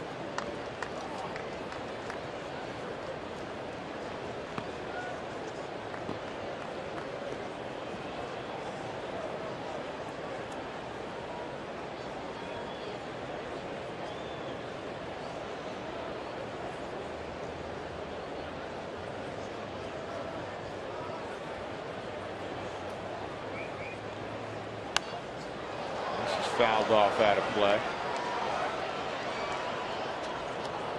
Wells Fargo customers, get your 2-for-1 Rockies tickets by going to wellsfargo.com/Rockies. Wells Fargo Bank, member FDIC. Talking to Damon Ionelli, who signed Josh Rutledge at the University of Alabama, and he was talking about when he was in high school. And I said, what was most noteworthy about him? And he said, he's just a really good athlete, and he ran really well. This is in the air to left field. Rivera will make the catch. It's the 2nd out of the inning, and that'll bring up Jordan Pacheco as an RBI double and a home run that wasn't. It's one more biscuit for breakfast. He's going to get worn out in the clubhouse after the game, because Jordan finds the barrel of the bat as much as anybody on that Rockies bench, but just a couple of home runs. I thought he had one his last time up, and Rivera went over the wall and took it back. This time he fouls out to first. Rockies, though, get a run. Charlie Blackmon a double. Came around on the Colvin base hit. 6-2 Rockies.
efficiency inning. Go to the third inning. Mark Ellis would lead off, and he hit the ball on the line, but right at Josh Rutledge. Shane Victorino would follow, and a routine ground ball to DJ LeMahieu. Juan Rivera in his first at bat struck out against Tyler Chatwood. Learn about energy efficiency and how to save money in your home by visiting responsiblebynature.com. Chatwood out there to begin the fifth inning. Mark Ellis again. Victorino and Rivera. With the Rockies up 6-2, they've out-hit Los Angeles 9-4. They had 13 hits last night. And the pitching last night was tremendous as they limited the Dodgers to 4 hits. Led off by Jeff Francis in his 5 innings. Good pitch. And LeMahieu will throw out Mark Ellis.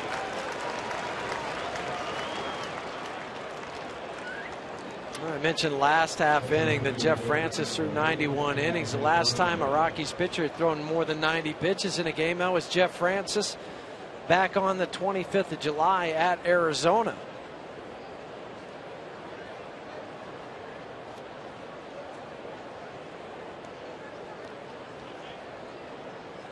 Victorino aboard in the first inning on a fielder's choice, stole his 31st base of the year.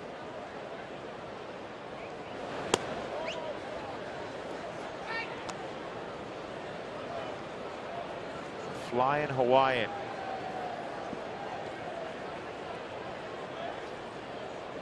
Makes his home now in Las Vegas. What do they do with Victorino? He's going to be a free agent at the end of the year. Yeah, you know, Crawford will be back at some point next year. Ethier signed long-term. Kemp signed long-term. Crawford is signed long-term. And that's the thing if you're sitting in Shane Victorino's shoes. And Shane Victorino, literally a few days after he was traded from Philadelphia, said, you know, this is close to my home in Las Vegas, great organization. You know, he enjoyed so much success individually and collectively with Philadelphia. He said, I want to stay here a long time if they'll have me. I mean, he was already, you know, talking about doing a deal that would keep him in LA. We'll see. Ed Coletti, the general manager of the Dodgers, is with the club. He's in a great situation because, as the late Jack Kent Cooke gave George Allen, it seems like he has an unlimited budget. Of course, the line George Allen ran was, excuse me, that Jack Kent Cooke ran about George Allen. He said, I gave him an unlimited budget and he exceeded it. They have checks, so there must be money. Yeah. 2 strikes on Juan Rivera with 2 outs. 3 strikeouts in the ballgame for Tyler Chatwood. He can exceed the high efficiency inning he had for Tyler Chatwood if he gets Juan Rivera. Tonight, 9 ground ball outs for Tyler, just 2 fly outs, 4 strikeouts. Let me correct something. He has 4 strikeouts because I didn't count the Mark Ellis strikeout when he reached in the first inning leading off the ball game. Matt Reynolds is up in case it gets to Adrian Gonzalez. And that'll be a base hit. Let's see if Jim Tracy. I think he's going to give him another chance. Yeah, he should. Because even if. Maybe it's for Ethier. Yeah, it's more than likely for Ethier if it gets to that point because he would be the tying run.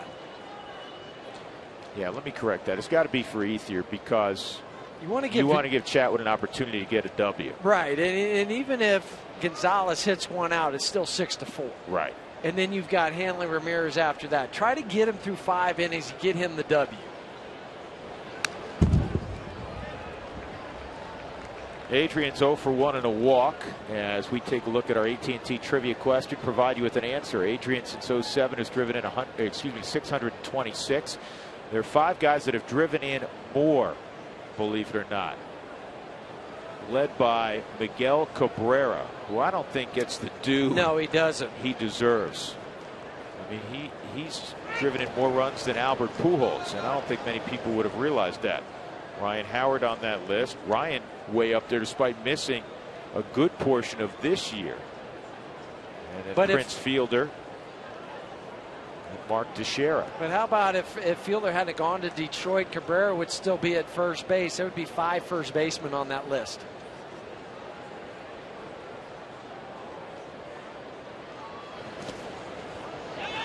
Oh, they got him hung up. Look at that. That's not a smart play by Rivera. He must have lost sight of the baseball. Thank you, thank you, thank you. As our good friend John Kelly used to call the Avalanche, now calls the St. Louis Blues, would say. 6-2 Rockies.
Well, we'd like to welcome all our Cable One viewers from southeastern Idaho. Thank you for watching the Colorado Rockies. Visit our Facebook page at facebook.com/Root Sports Rocky Mountain so you can tell us your favorite place to root for the Rockies. Cable One viewers of southeastern Idaho. It's a beautiful country.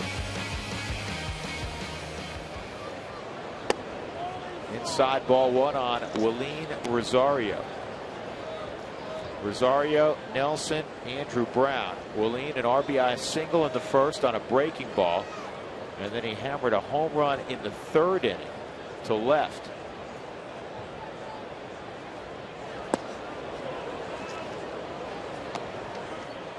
Ball and a strike on Rosario.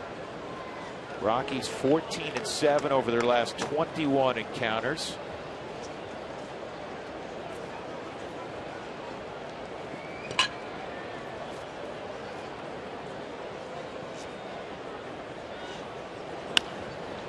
Ground ball to third. Kennedy. One out. Let's go downstairs again, see what Jenny Kavnar's up to. Jenny? Hey, Drew, you know, last night, Chris Nelson, who's coming up to bat right now, was 3 for 4, scored 3 runs. He was just 1 hit shy of the cycle, and he was in the on-deck circle in the 8th and had a chance. Yeah, I had my dip and drive swing on deck circle.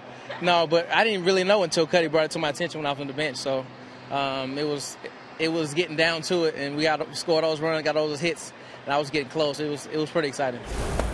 Well, of course, the 8th inning ended, and Chris never got his chance. But I talked to Michael Kadire in the dugout. He's the one that told Chris that he had the opportunity to hit a home run for the cycle. And Cuddy goes, well, of course I had to let him know. He had no idea what's going on. I thought that was bad luck, Drew. Not with the cycle, though, Jenny. Well, still, you can't put it in the guy's head right before he goes up there. Oh yeah, when it's a 9-10 game. I guess you're right. Yeah, put it in his head. Maybe he'll get a little extra adrenaline. Swing for the fences. Those chances don't come along very often. Yeah, you'll be excused. Yeah. 346 average for Chris in the month of August.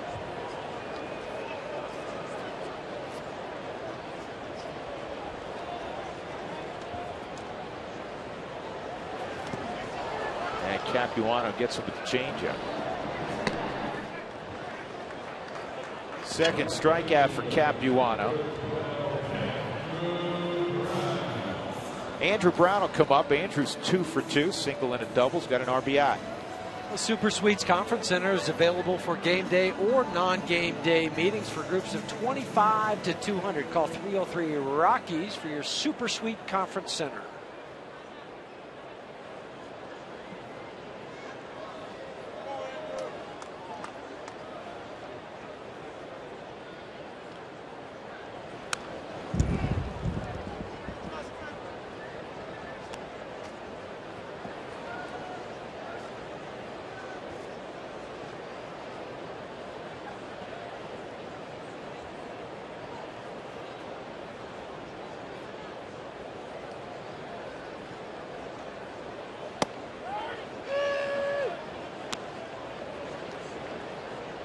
Two-strike count on Brown.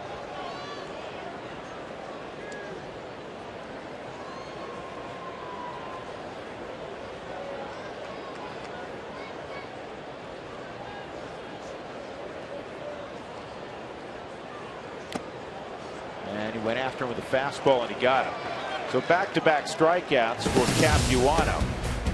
A 1-2-3 fifth inning, but the Rockies have a 6-2 lead on the Dodgers.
By our friends at Subway Restaurants, who on this day in history opened its first store in Bridgeport, Connecticut.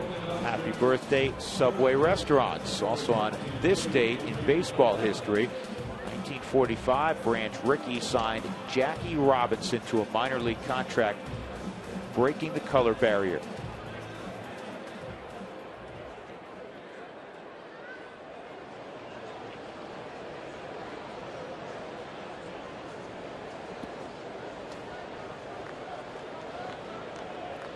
Matt Reynolds is on for Tyler Chatwood. 2 lefties due up in the inning. And that's why Matt Reynolds was summoned. Carlos Torres is the bridge guy tonight. But it works out nicely for Jim Tracy with the caught stealing of Juan Rivera last half inning. Because then you can bring in Reynolds for Adrian Gonzalez and Andre Ethier. And if it gets past that, Adam Kennedy.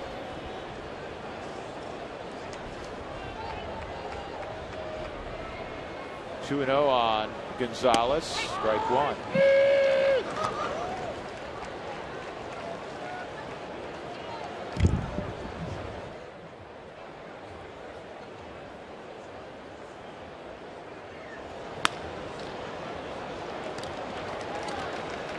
LeMayu's been busy. Throws out Gonzalez. Hanley Ramirez will come up. He's 1 for 2. Poked a single to right in the 4th inning.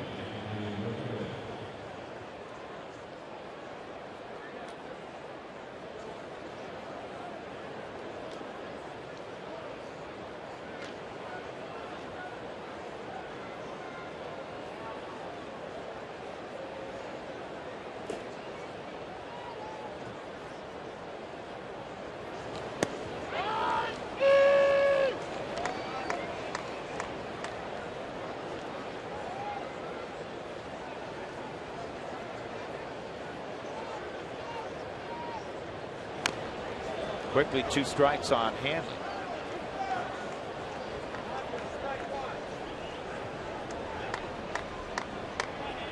Eight assists for DJ LeMahieu tonight. They're just going back through the book, looking at all the action that he's had. He's had 8 assists, and he also has a putout. A line drive.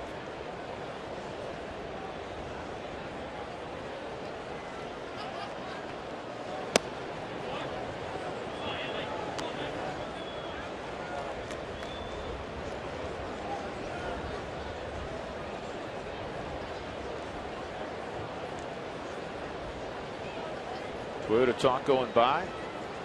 The youngsters are playing really well. How about 9 assists?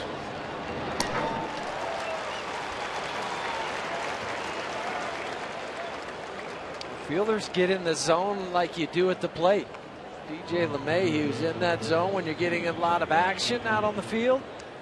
Ground ball after ground ball on your toes.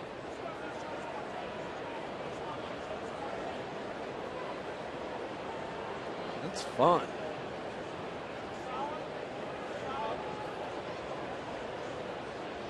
Target Field maybe getting the All-Star game in 2014. City Field will have it next year. It was great seeing Ben Petrie.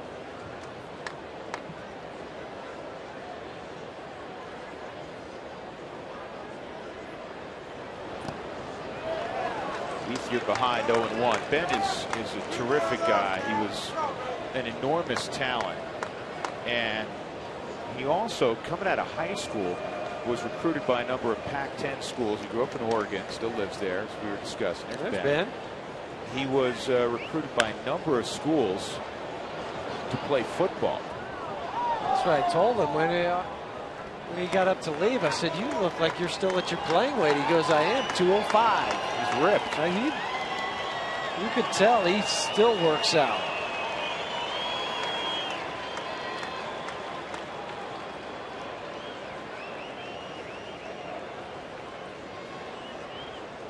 Ethier double and a single tonight. Another 0-2 pitch. In 1-2.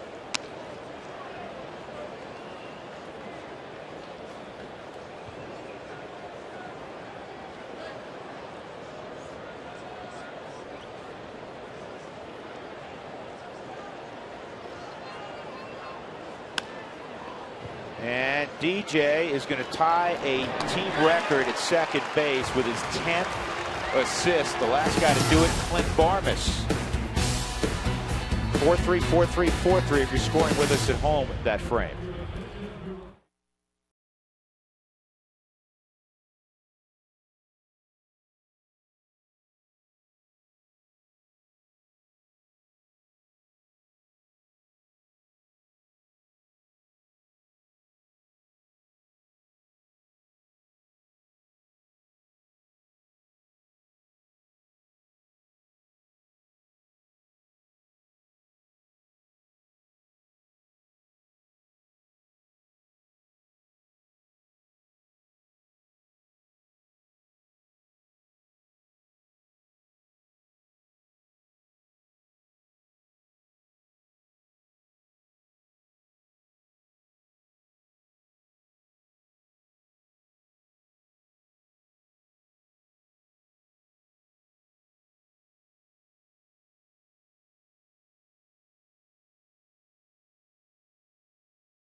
Exmo camera every single night? Well, this guy right here, that's Brian Peters. He's on the Exmo camera. I'd say, wait, Brian. Yep, there's Brian. And we do this thing every single day. We do the super moment of the day where we'll take an object and we'll slow it down with the camera. And we did it earlier today, and we'll show you right after this pitch to DJ. He took a bat and an egg. This would be full speed. Okay, but now we'll slow it down with the Exmo camera. Keep an eye out for this because we're going to bring it to you every single day in the explosion. The only thing is, look at that thumb. I don't like that. Well, you know whose thumb that was? Not yours. No, that was Mike Fox, our director. He was out there, and Mike is a golfer and a hockey player because you don't swing with your thumb on the top of the bat. That's a no-no. That out. And the elbows, too much disconnect from the body. Yeah, not good. Were we breaking down his swing, or was it more about the egg? No, it was more about the egg, but that's the first thing that caught my eye was where that thumb was. Well, Fox is a good producer and director. I told him before he showed it, I can't have that swing. 3-1 on DJ LeMahieu, an RBI double in the first, and he lined to second in the third. But keep an eye out for that every single day because we're going to bring you a super moment of the day. That swing? No, not that swing. There's going to be other ones. Stay tuned. Off the very end of the bat, Whoa. that thing had... And check the baseball. Yeah. That ball's not staying in play. Minnesota Fats didn't put that kind of masse on the cue ball. When's the last time you got a Minnesota Fats in a broadcast? Well, I hadn't had a John Kelly reference in a while on our baseball broadcast. Yeah, Jim Joyce can take that baseball and remove it from play. Much to the chagrin of Chris Capuano. So I can make this ball move. Yep, Mike Shaw Subaru Supermo, what we just showed you a moment ago with the bat and an egg. Well, this was a bat and a ball. Off the cupped end of the bat. Clayton Kershaw was examining it. Kershaw will face Arizona and Ian Kennedy, a nice matchup. That'll come back at Dodger Stadium on Thursday. It's always a good series when the only shots of Kershaw are shots like these. The last two times the Rockies have faced the Dodgers, they haven't had to face Kershaw. Which just means as the schedule falls next year, they'll face him a half dozen times. There's a base hit for Charlie Blackmon. You see Charlie swinging it today. Single and a double now for Blackmon.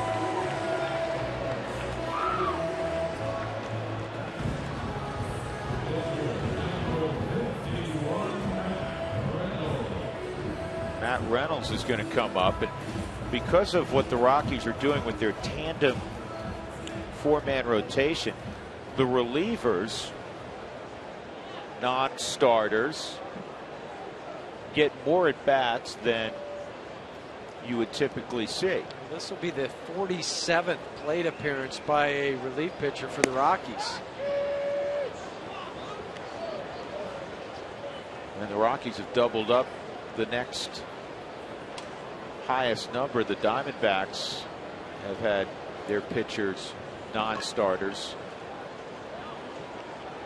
hit 23 times. I'm actually surprised the Nationals are on that list because of the length they get out of their starting rotation. Oh, got it. Had it picked off, and Blackman's gone. Well, that'll kind of change the at-bat for Matt Reynolds. He goes from a sacrifice mode to a swing mode. Capuano just gave him the A+ move.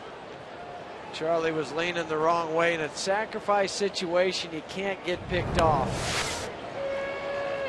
It's like it's equivalent of a hit and run.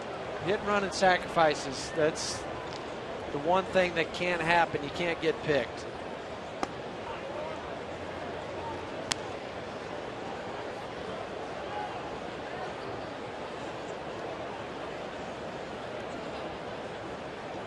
Reynolds' buddies were all in Chicago. We can tell some stories maybe about him hitting in high school.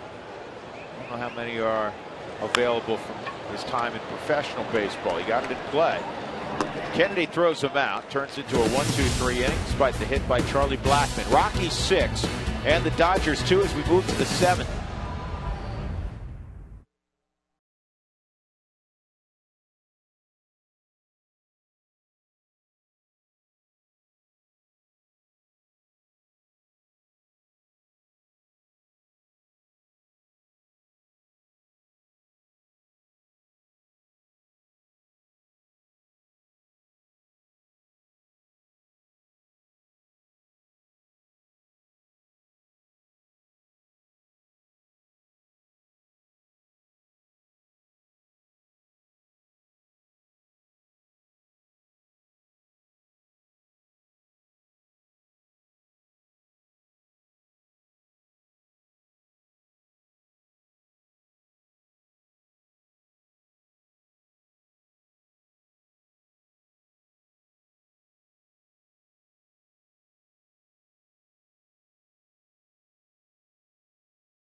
On Root Sports is brought to you by the Courtyard by Marriott, Western elegance in the cultural heart of the city, and by Hyundai's Summer Drive Sales event now through September 3rd.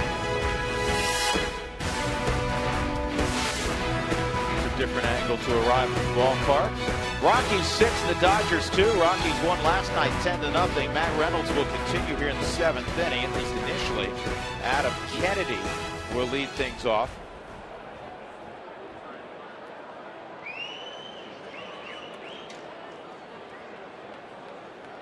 Matt Kemp, the word from the clubhouse, the Dodgers clubhouse, he left the ball game in the bottom of the 1st inning with a right knee contusion and precautionary x-rays on his jaw.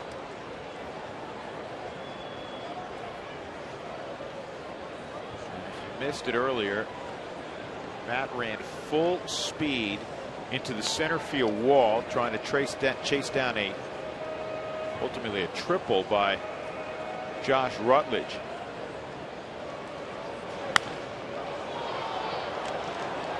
In the air to fairly deep center field. Colvin will make the catch. 1 out. Let's just hope all the x-rays come back negative, because this punishment that he took.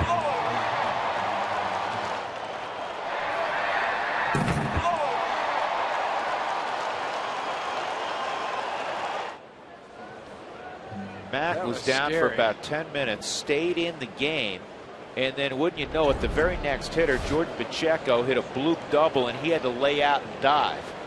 And he was a little wobbly getting up from that, and they took him out of the ball game. Nice work from Matt Reynolds. Carlos Torres will be in next when we return.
Hyundai dealers, step up to the plate, get more miles per gallon with the hottest car line in America, Hyundai.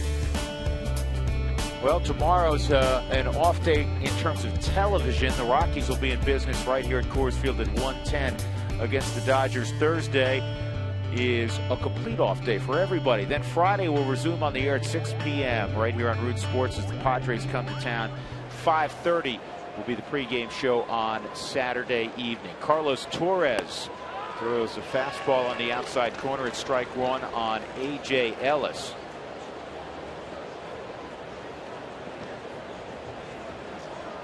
Nick Punto is in the on-deck circle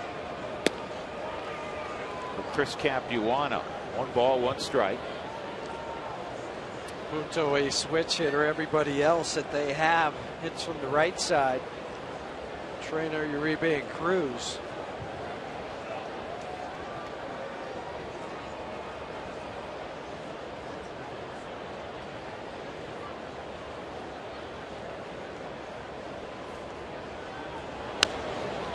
In the air, foul and out of play.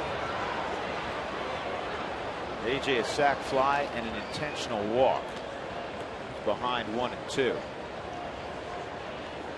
Check out the Fan Friday ticket special exclusively online. Go to ColoradoRockies.com on Friday for ticket discounts to this Friday's game against the San Diego Padres.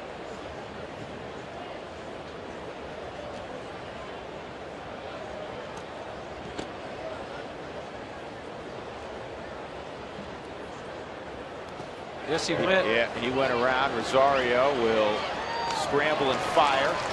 There are 2 outs.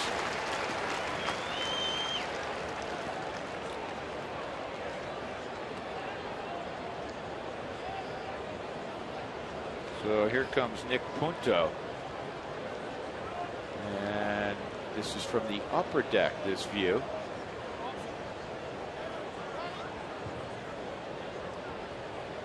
I feel like from that shot we're in Pittsburgh or Washington. Yeah, broadcasting.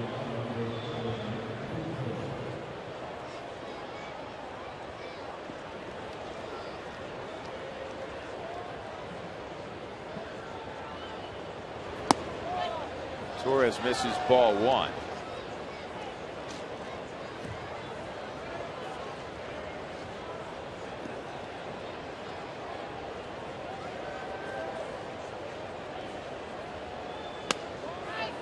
That's close, but called the ball as well.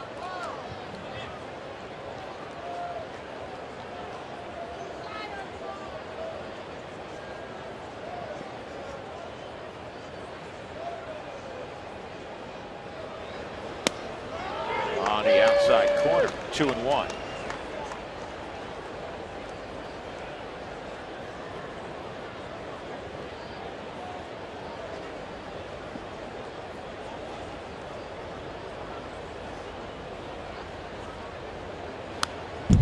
This is what Punto is going to have to do most of the rest of the season with Hanley Ramirez at shortstop and Mark Ellis at second and Cruz with the way he's hit playing third base, and Kennedy tonight. Not many spot starts for Nick.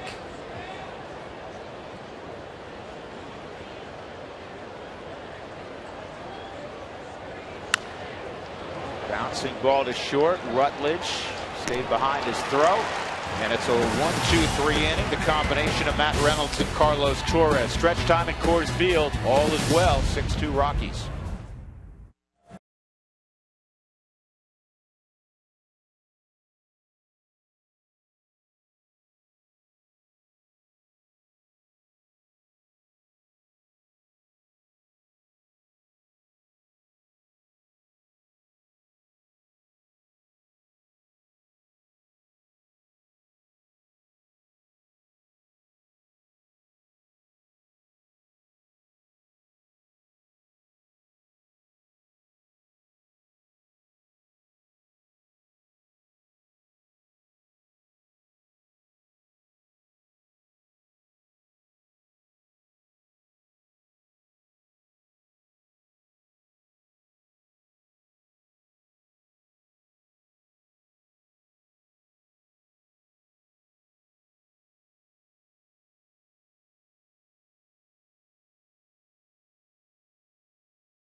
Time for the Cooney Lexus look back.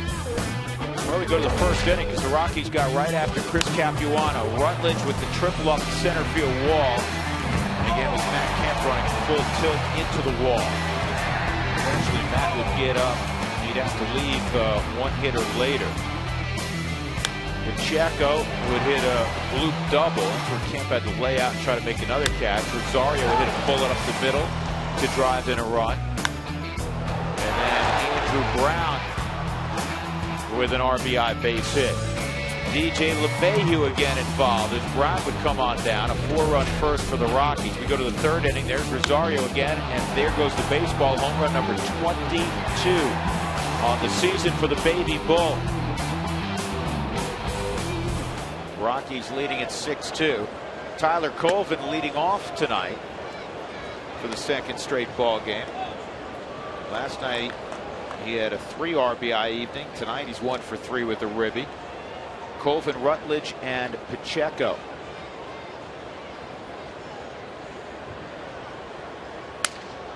And that's a Major League Jam job. The Rockies Community Children's Book Drive is this Sunday. Your new or gently used children's books will benefit Denver's Health Reach Out and Read program. Cash donations are also appreciated. Collections will take place at all gates. The Children's Book Drive. Jamie Wright's on the hill now after Capuano gave up 6 runs in 6 innings on 10 hits. That's back-to-back ball games. Capuano has given up 6 runs. And Rutledge rifles it down the right field line. I don't think he thought it was going to be fair. He's got another extra base hit. A double to go with his earlier triple.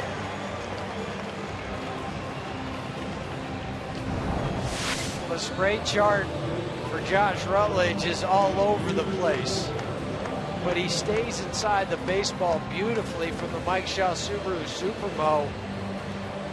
Slices it down into the corner for another double and another extra base hit for Josh Rutledge. Triple earlier and a double. He is swinging it.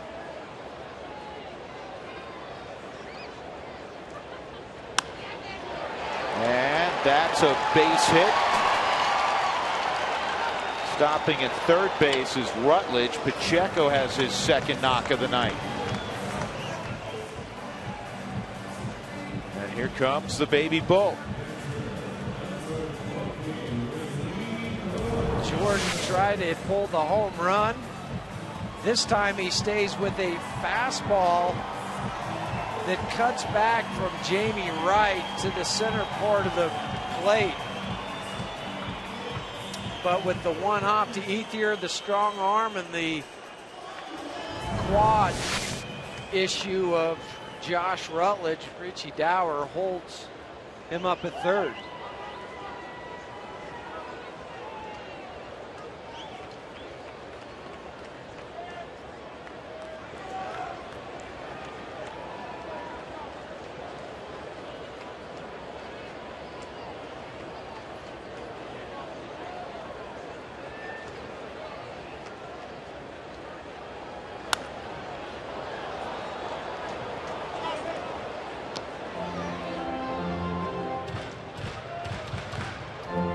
Runs catchers all time as a rookie. Now look, if you're even on this list with guys like Piazza and Carlton Fisk, pretty good company.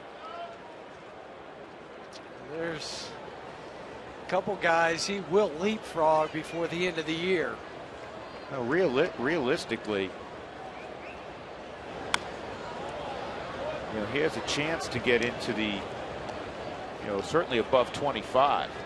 And who knows? The way he hits him, if he gets hot, he could hit 30. Well, they do come in bunches, and for a young man that was battling to make the roster out of spring training, to see how far he's come without the time at AAA and the extra learning that you receive there, this has been on the job at the major league level.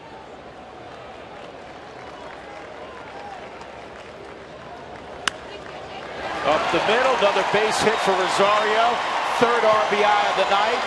Trying to go first to third is Pacheco. He's safe. Rosario stays at first, and you're going to have an argument. First from the third baseman Kennedy, and now Don Mattingly with James Hoyt. The ball certainly beat Pacheco. But watch where Pacheco slides in relation to where Adam Kennedy caught the ball. We have to give James Hoyt credit for not assuming because the ball beat the runner that he's out. Third RBI on the night for Willeen Rosario. Jordan Pacheco slides to the outside of where Adam Kennedy is. Has to reach all the way back. Tagged him on the foot after his left foot gets onto the bag. That is the correct call.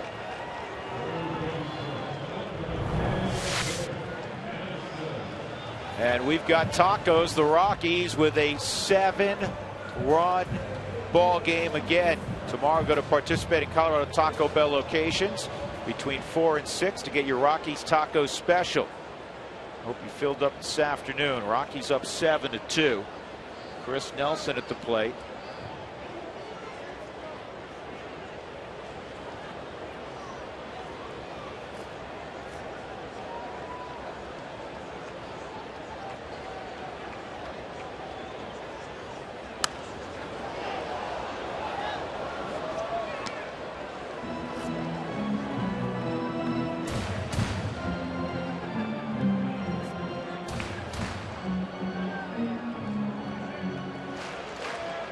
Strike the count on Nelly. Jamie Wright in relief for Chris Capuano. Capuano, 10 hits, 6 earned runs. I don't know about an alpha and omega, but he just gave up 6 throughout the whole evening.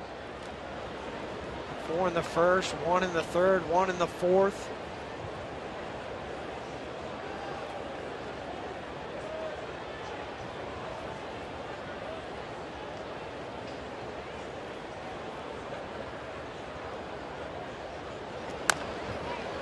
Bouncing ball to short. There's one, and they're not going to turn it over.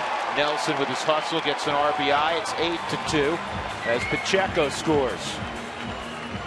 And that goes back to something we've discussed frequently of late and earlier in this ball game. An athletic team where everybody runs above average. It's hard to turn double plays, and then you eke out an extra run here and there. Yeah, and even Rosario getting into the legs of Mark Ellis. He didn't get as much on this baseball as he would like to because he's open up when he throws. The left foot goes back out towards right field, and you don't put as much on as you can. Up the middle. How about another knock? This one for Andrew Brown, his third of the ball game. Last night, the 6, 7, and 8 hitters for the Rockies, they were 8 for 12 with 5 runs, 2 RBIs. Tonight, they are 6 for 10 with another 2 RBIs and 2 runs scored.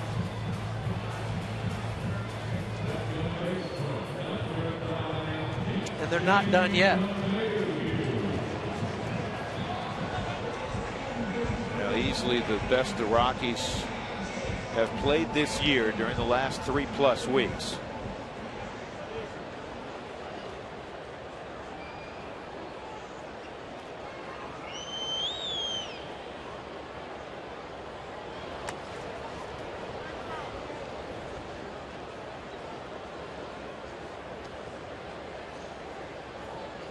This is a productive in-game box. Even Chris Nelson, the only guy in the lineup without a knock. He just drove in the 8th run.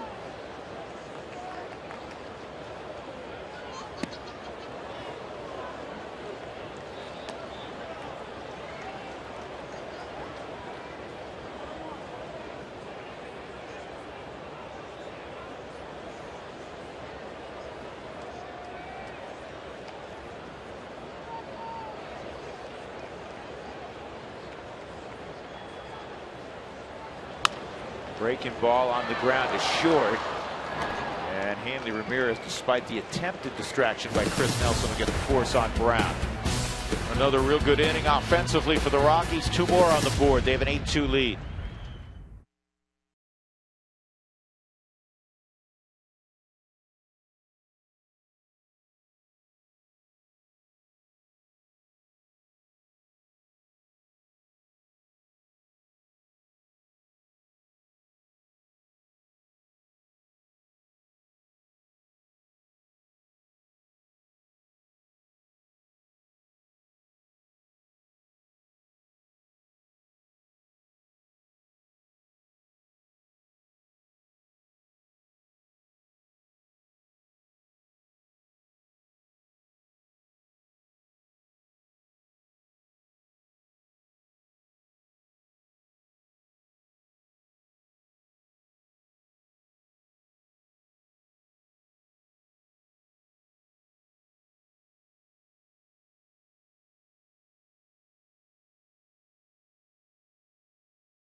Sports has launched a new interactive second screen experience. We call it Game Connect.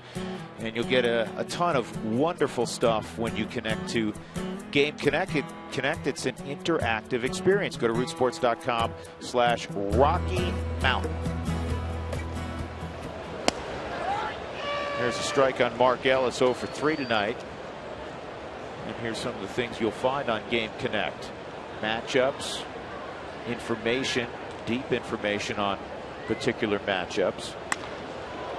This ball's well hit center field. Colvin going back, still going back, and it's over his head. Mark Ellis will have a leadoff double here in the 8th inning against Carlos Torres.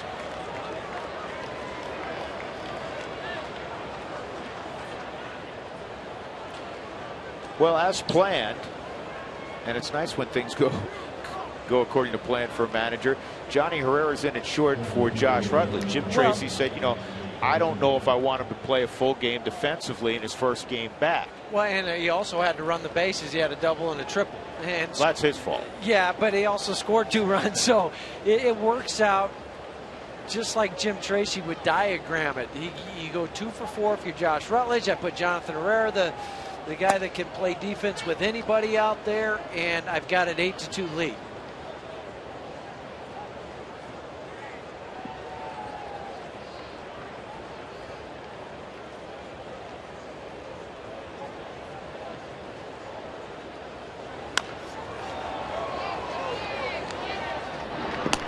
That's 11 now.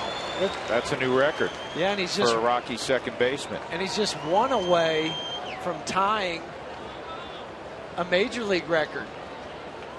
12 assists in a game. Last guy to do it was Harold Reynolds in 1986 when he was with Seattle.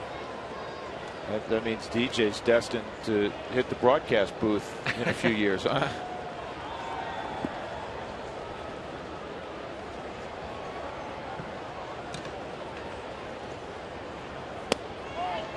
Juan Rivera, 1 for 2.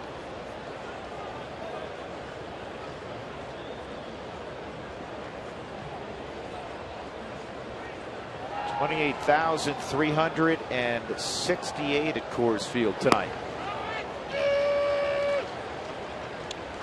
Our CenturyLink high-speed pitch, fast speed, low monthly price. Visit CenturyLink.com. Tyler Chatwood reached 96 with the fastball. Chris Capuano in the upper 80s.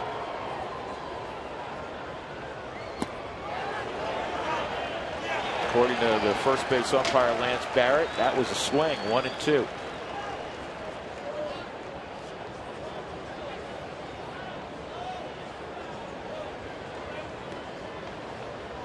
That's a look at that, a Ben Petrick jersey. I bet you that. Well, maybe he does. I was going to say, I bet you he doesn't even know that Ben's here at the ballpark tonight.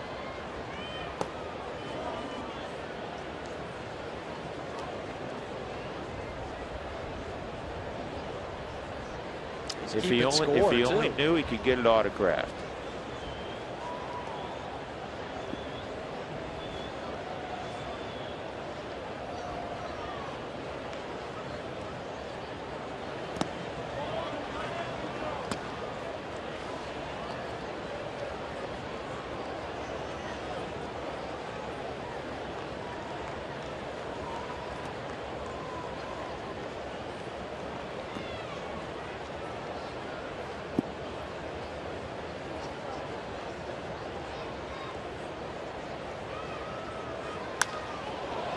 Ball's hit well to left field. Blackman goes back, makes the catch. Mark Ellis will trot home with the third Dodger run on the sac fly by Rivera. 2 outs and nobody on in the 8th inning for the Dodgers. Adrian Gonzalez coming up as we check in again with Jenny. Hey, Jenny. Hey, Drew. Yeah, Adrian Gonzalez has had a busy couple of days since he put on that Dodger blue. He hit a home run in his first at-bat with the Dodgers and even got a chance to meet part of the ownership group. Of course, that's NBA legend Magic Johnson. His vision, from what he told us, is he was a winner when he played, and he wants to be a winner as an owner. So he's going to do whatever it takes, and really showing that. And he's really excited for the team he's been able to put together. And we're all excited, and we want to win for him because he's a great owner. Well, for Adrian Gonzalez, a Southern California kid, he has had some superstar moments, not only meeting Magic Johnson, but also meeting his manager, Don Mattingly. He told me that it's always been a guy that he admired growing up as a kid, and he said he remembered when he was with the Padres, he used to always make a point when they played the Dodgers to go over and have a conversation with Mattingly. And so it's neat now that he gets to sit in his office and have those conversations, Drew. That has to be particularly neat, I think, for any player, but particularly one that played the same position and they hit from the same side of the plate. And, not necessarily similar in stature. Donnie not as big as Adrian, but the same kind of productivity. Guys who can hit the ball over the wall, guys who hit for average. Yeah, but he also understands, having played in New York, the pressure of playing in New York and playing in Boston and what that entails, and coming back out west and how it's a different dynamic. Boy, that's a great jam shot on the cutter. Carlos Torres gives up a run in the 8th, but the Rockies comfortably ahead 8-3.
The 8th inning. Charlie Blackmon will lead things off in a moment after watching the Rockies play this coming Sunday. Tune in for Rockies Weekly with that man, Jim Tracy.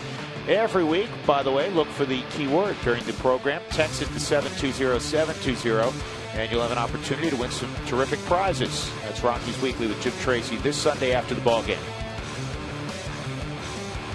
Well, we saw Josh Wall last night. We're going to see him again tonight. He was just called back to the big leagues. Last night did not go so well. He gave up 3 runs in a third of an inning.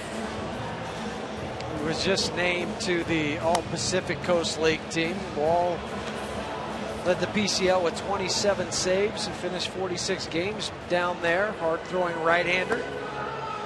Came up yesterday, just a third of an inning, gave up 2 hits, 3 earned runs.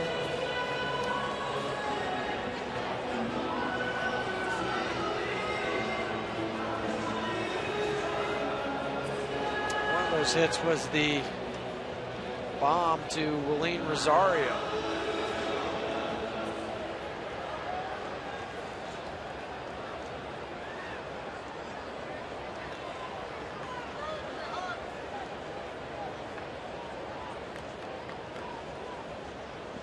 So Charlie Blackmon, who swung it well tonight, 2 for 3, he'll step in. Inside ball 1.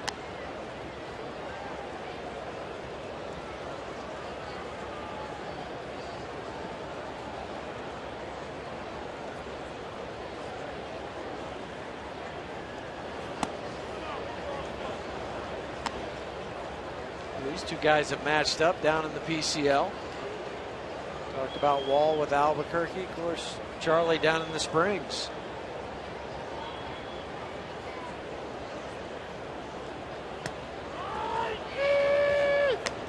See, Jim Joyce still has a voice here in the 8th. Yeah, you know, you're right. Just hanging in there.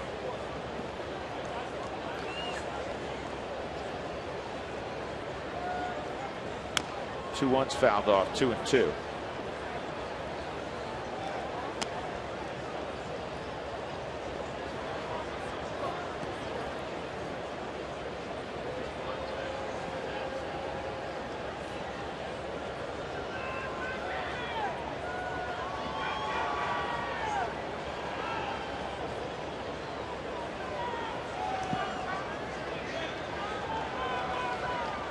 Celebrate the grand opening of our new Aurora Dugout store on Friday. There'll be great tickets and merchandise specials and an autograph session with Josh Rutledge and Chris Nelson. That's from noon to 1 at the new Aurora Dugout store. Call 303-690-8326 for details. In the air to center field, pretty well struck. Victorino will make the catch. Blackmon retired. And Carlos Torres will get the hit.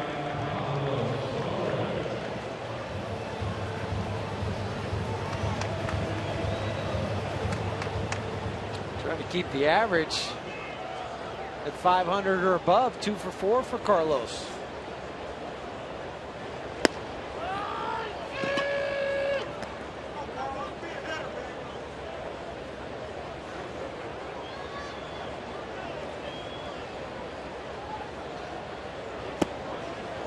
Two-strike count.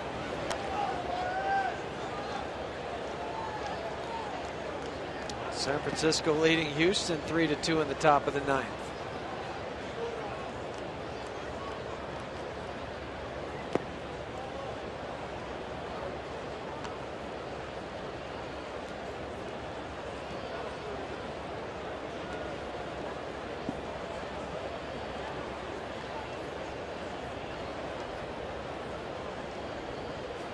High.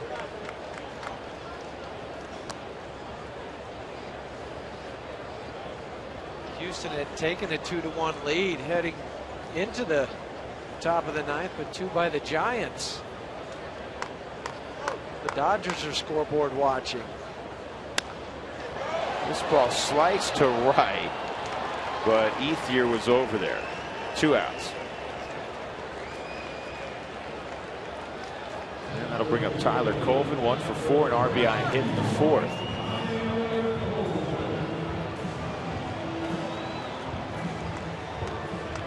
Colvin's ribby is 56th of the year.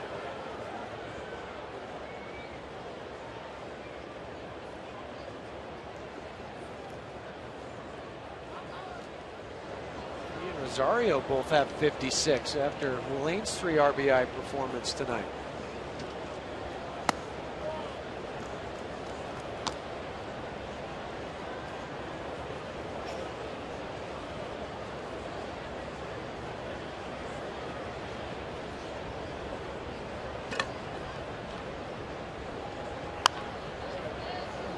Second base. That's been a popular place to hit it this evening. 1-2-3 inning for Josh Wall. In the 8th, we'll go to the 9th with the Rockies ahead by 5.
Brought to you by Southwest Airlines. Find our fares online only at southwest.com.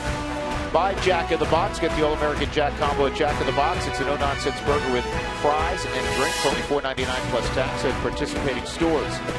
By Ram Trucks. Get a great deal on a new Ram truck at the Ram Summer Clearance event going on right now. And by 5-Hour Energy. 5-Hour Energy fixes tired fast. Rockies 3 outs away from taking another ball game from the Los Angeles Dodgers. And out in center field, waiting to tell you all about it, is Joel Clark. Joel? That's right. What's going on, Drew? Hey, catch 22 tonight. Willeen Rosario, 22nd home run on the year. That leads the Rockies. Plus, now that's 6th all-time for rookie catchers in Major League Baseball history. Plus, give me 5 starting pitchers for Jim Tracy. He talks about it all the time. We know it. He just wants 5 innings, 15 outs. He got that again from Chatwood. We'll talk with Jim Tracy after the game as well. They're getting started quick, aren't they? I mean, I'm missing action here. What's going on? Well, more importantly, we want to know, did you actually write the bullets tonight? One of them, so you have to guess. Going into the clubhouse? Yeah. That's right. Thank you very much, Huey.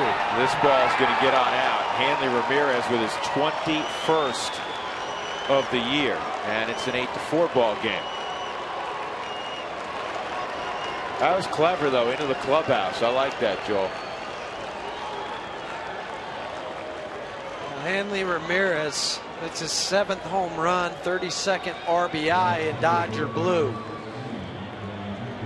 21st on the season. Straight out of the hand of the Mike Shaw Subaru Supermo. This is one that Dave Hansen, the hitting coach, will appreciate. Because it was the opposite field. It was the driving of the ball to the gap there. That's why he'll appreciate it. It wasn't a pull home run. In an 8-3 game, now 8-4 game. You got to love Rafael Betancourt. He's just starting to get loose just in case. Never moved. Ball kind of ricocheted right around him. He's a veteran. The ball that go off the wall. I'll pick it up. Ethier at the plate. 2 for 3 tonight. Watch Rafi. Rafi, okay. Nothing to worry about. Off one wall, off 2 walls.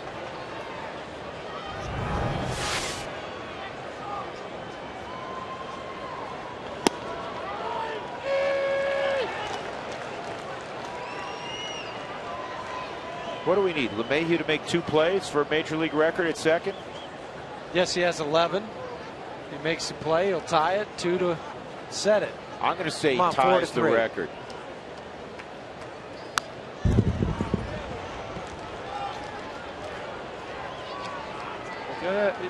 With two left-handers up here, you have Ethier and Adam Kennedy after. Get a rollover ground ball. It can be done.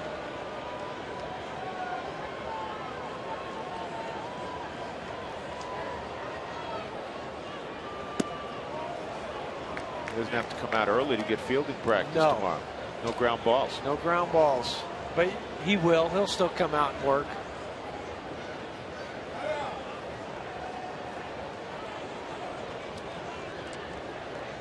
This is interesting to come out on a 3-2 count.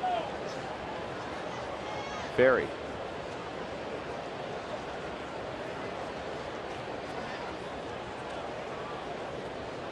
Fell behind 2-0. He worked it back to a full count. I mean, you're not buying any extra time for Rafael Betancourt to get loose because he knows what he needs to do.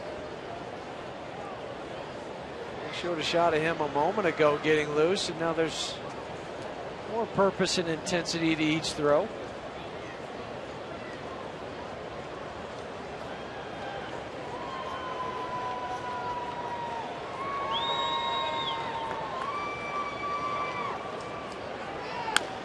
Uh-oh. Could be easier to tie the record. DJ LeMahieu has now tied a major league record with 12 assists in the game. One out, and Adam Kennedy, a left-handed bat, will step in. He might have to ice his arm like a pitcher after the game. That's pretty cool.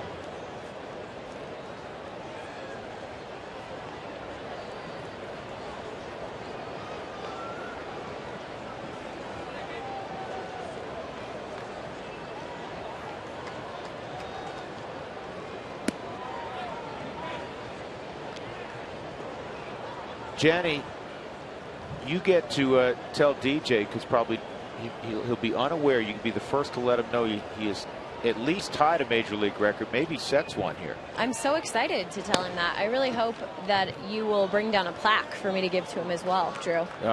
As we're conversing here, Jeff is chiseling one. I just printed one out on my computer. A certificate of appreciation for tying a major league record with a gold seal. Yes, earlier this year, Dustin Pedroia and Darwin Barney each had 11. So they had 11 assists, with DJ's got them one better. Yeah, it's child's play. Not ball 4, so Kennedy goes to first. And A.J. Ellis coming up, and we'll get a pitching change. Betancourt will come on, and it will be, let me think about this for a second. On deck circle. Runner on. Runner on. It's in the hole. Is a save situation. Yeah. 8-4, Colorado, 1 out in the 9th.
Authority of the Colorado Rockies may not be reproduced or retransmitted in any form, and the accounts and descriptions of this game may not be disseminated without the express written consent of the Colorado Rockies.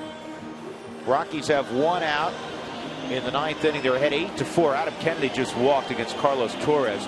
So Rafael Betancourt, who's had a terrific month of August, will be asked to get the final 2 outs, and because the tying run is in the hole, it is a save situation.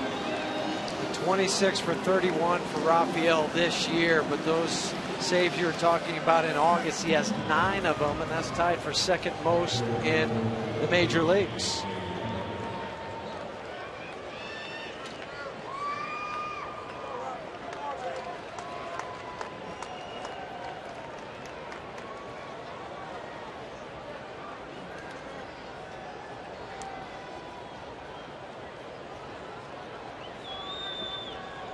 Kennedy at first. A.J. Ellis is at the plate.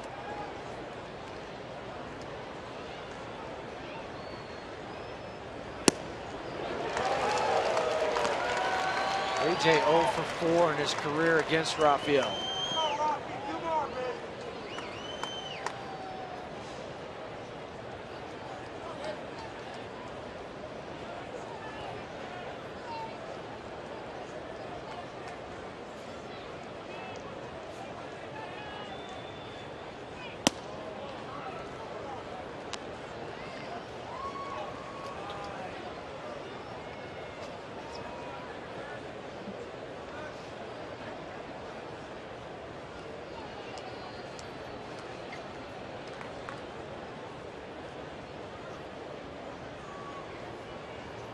Ball and a strike on Ellis.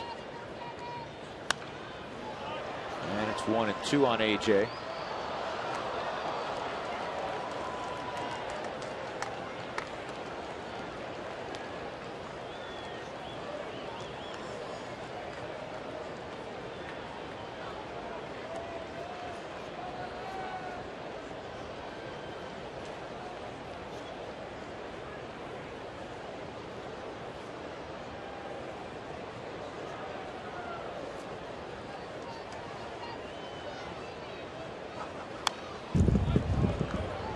Pirates bounce back. They've been sliding a little bit. They shut out the Cardinals 9-0 tonight. McDonald got his 12th win. James McDonald now 12-6. Pedro Alvarez a couple more home runs. He's got 25. Marlins beat up the Nationals by the same score, 9-0. Nolasco beats Strasburg. Strasburg got hit around pretty well in that ball game. Steven Strasburg now 15-6. Gave up 7 runs, 5 earned in 5 innings, 9 hits, walked 1, just struck out 3. So he is human, I guess. Velasco 10-12 now. Brewers beat the Cubs 4-1. See that ball game yesterday? The Cubs and the Brewers. Brewers threw a, was it a 10th spot? Late 9th inning. Never good when you give up 10 in the ninth.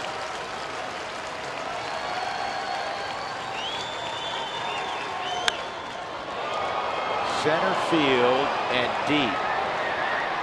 Colvin, middle of the track, makes the catch.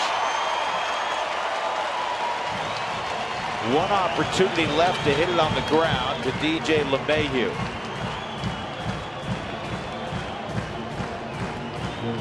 Pinch hitter will be Luis Cruz.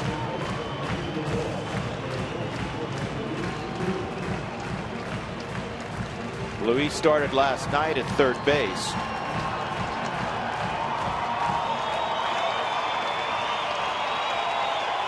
Well, it'd be fitting if the last play that DJ makes would be a diving play.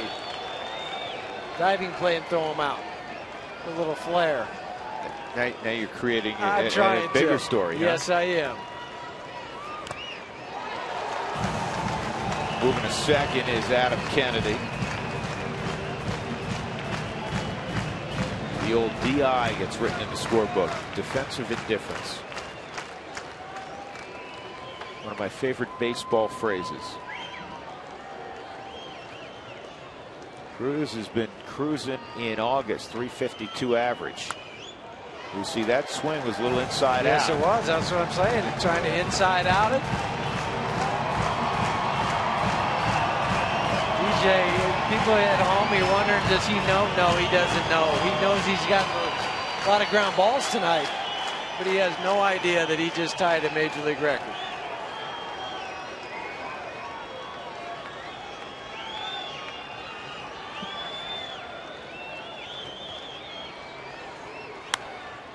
High pop, foul, and potentially playable.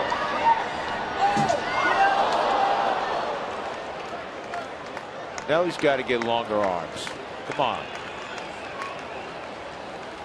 Or jump up on the tarp.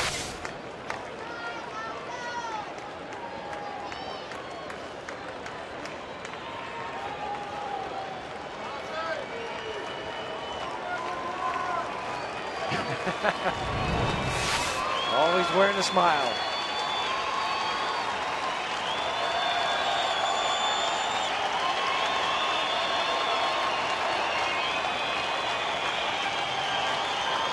Here's the 0-2 on Cruz.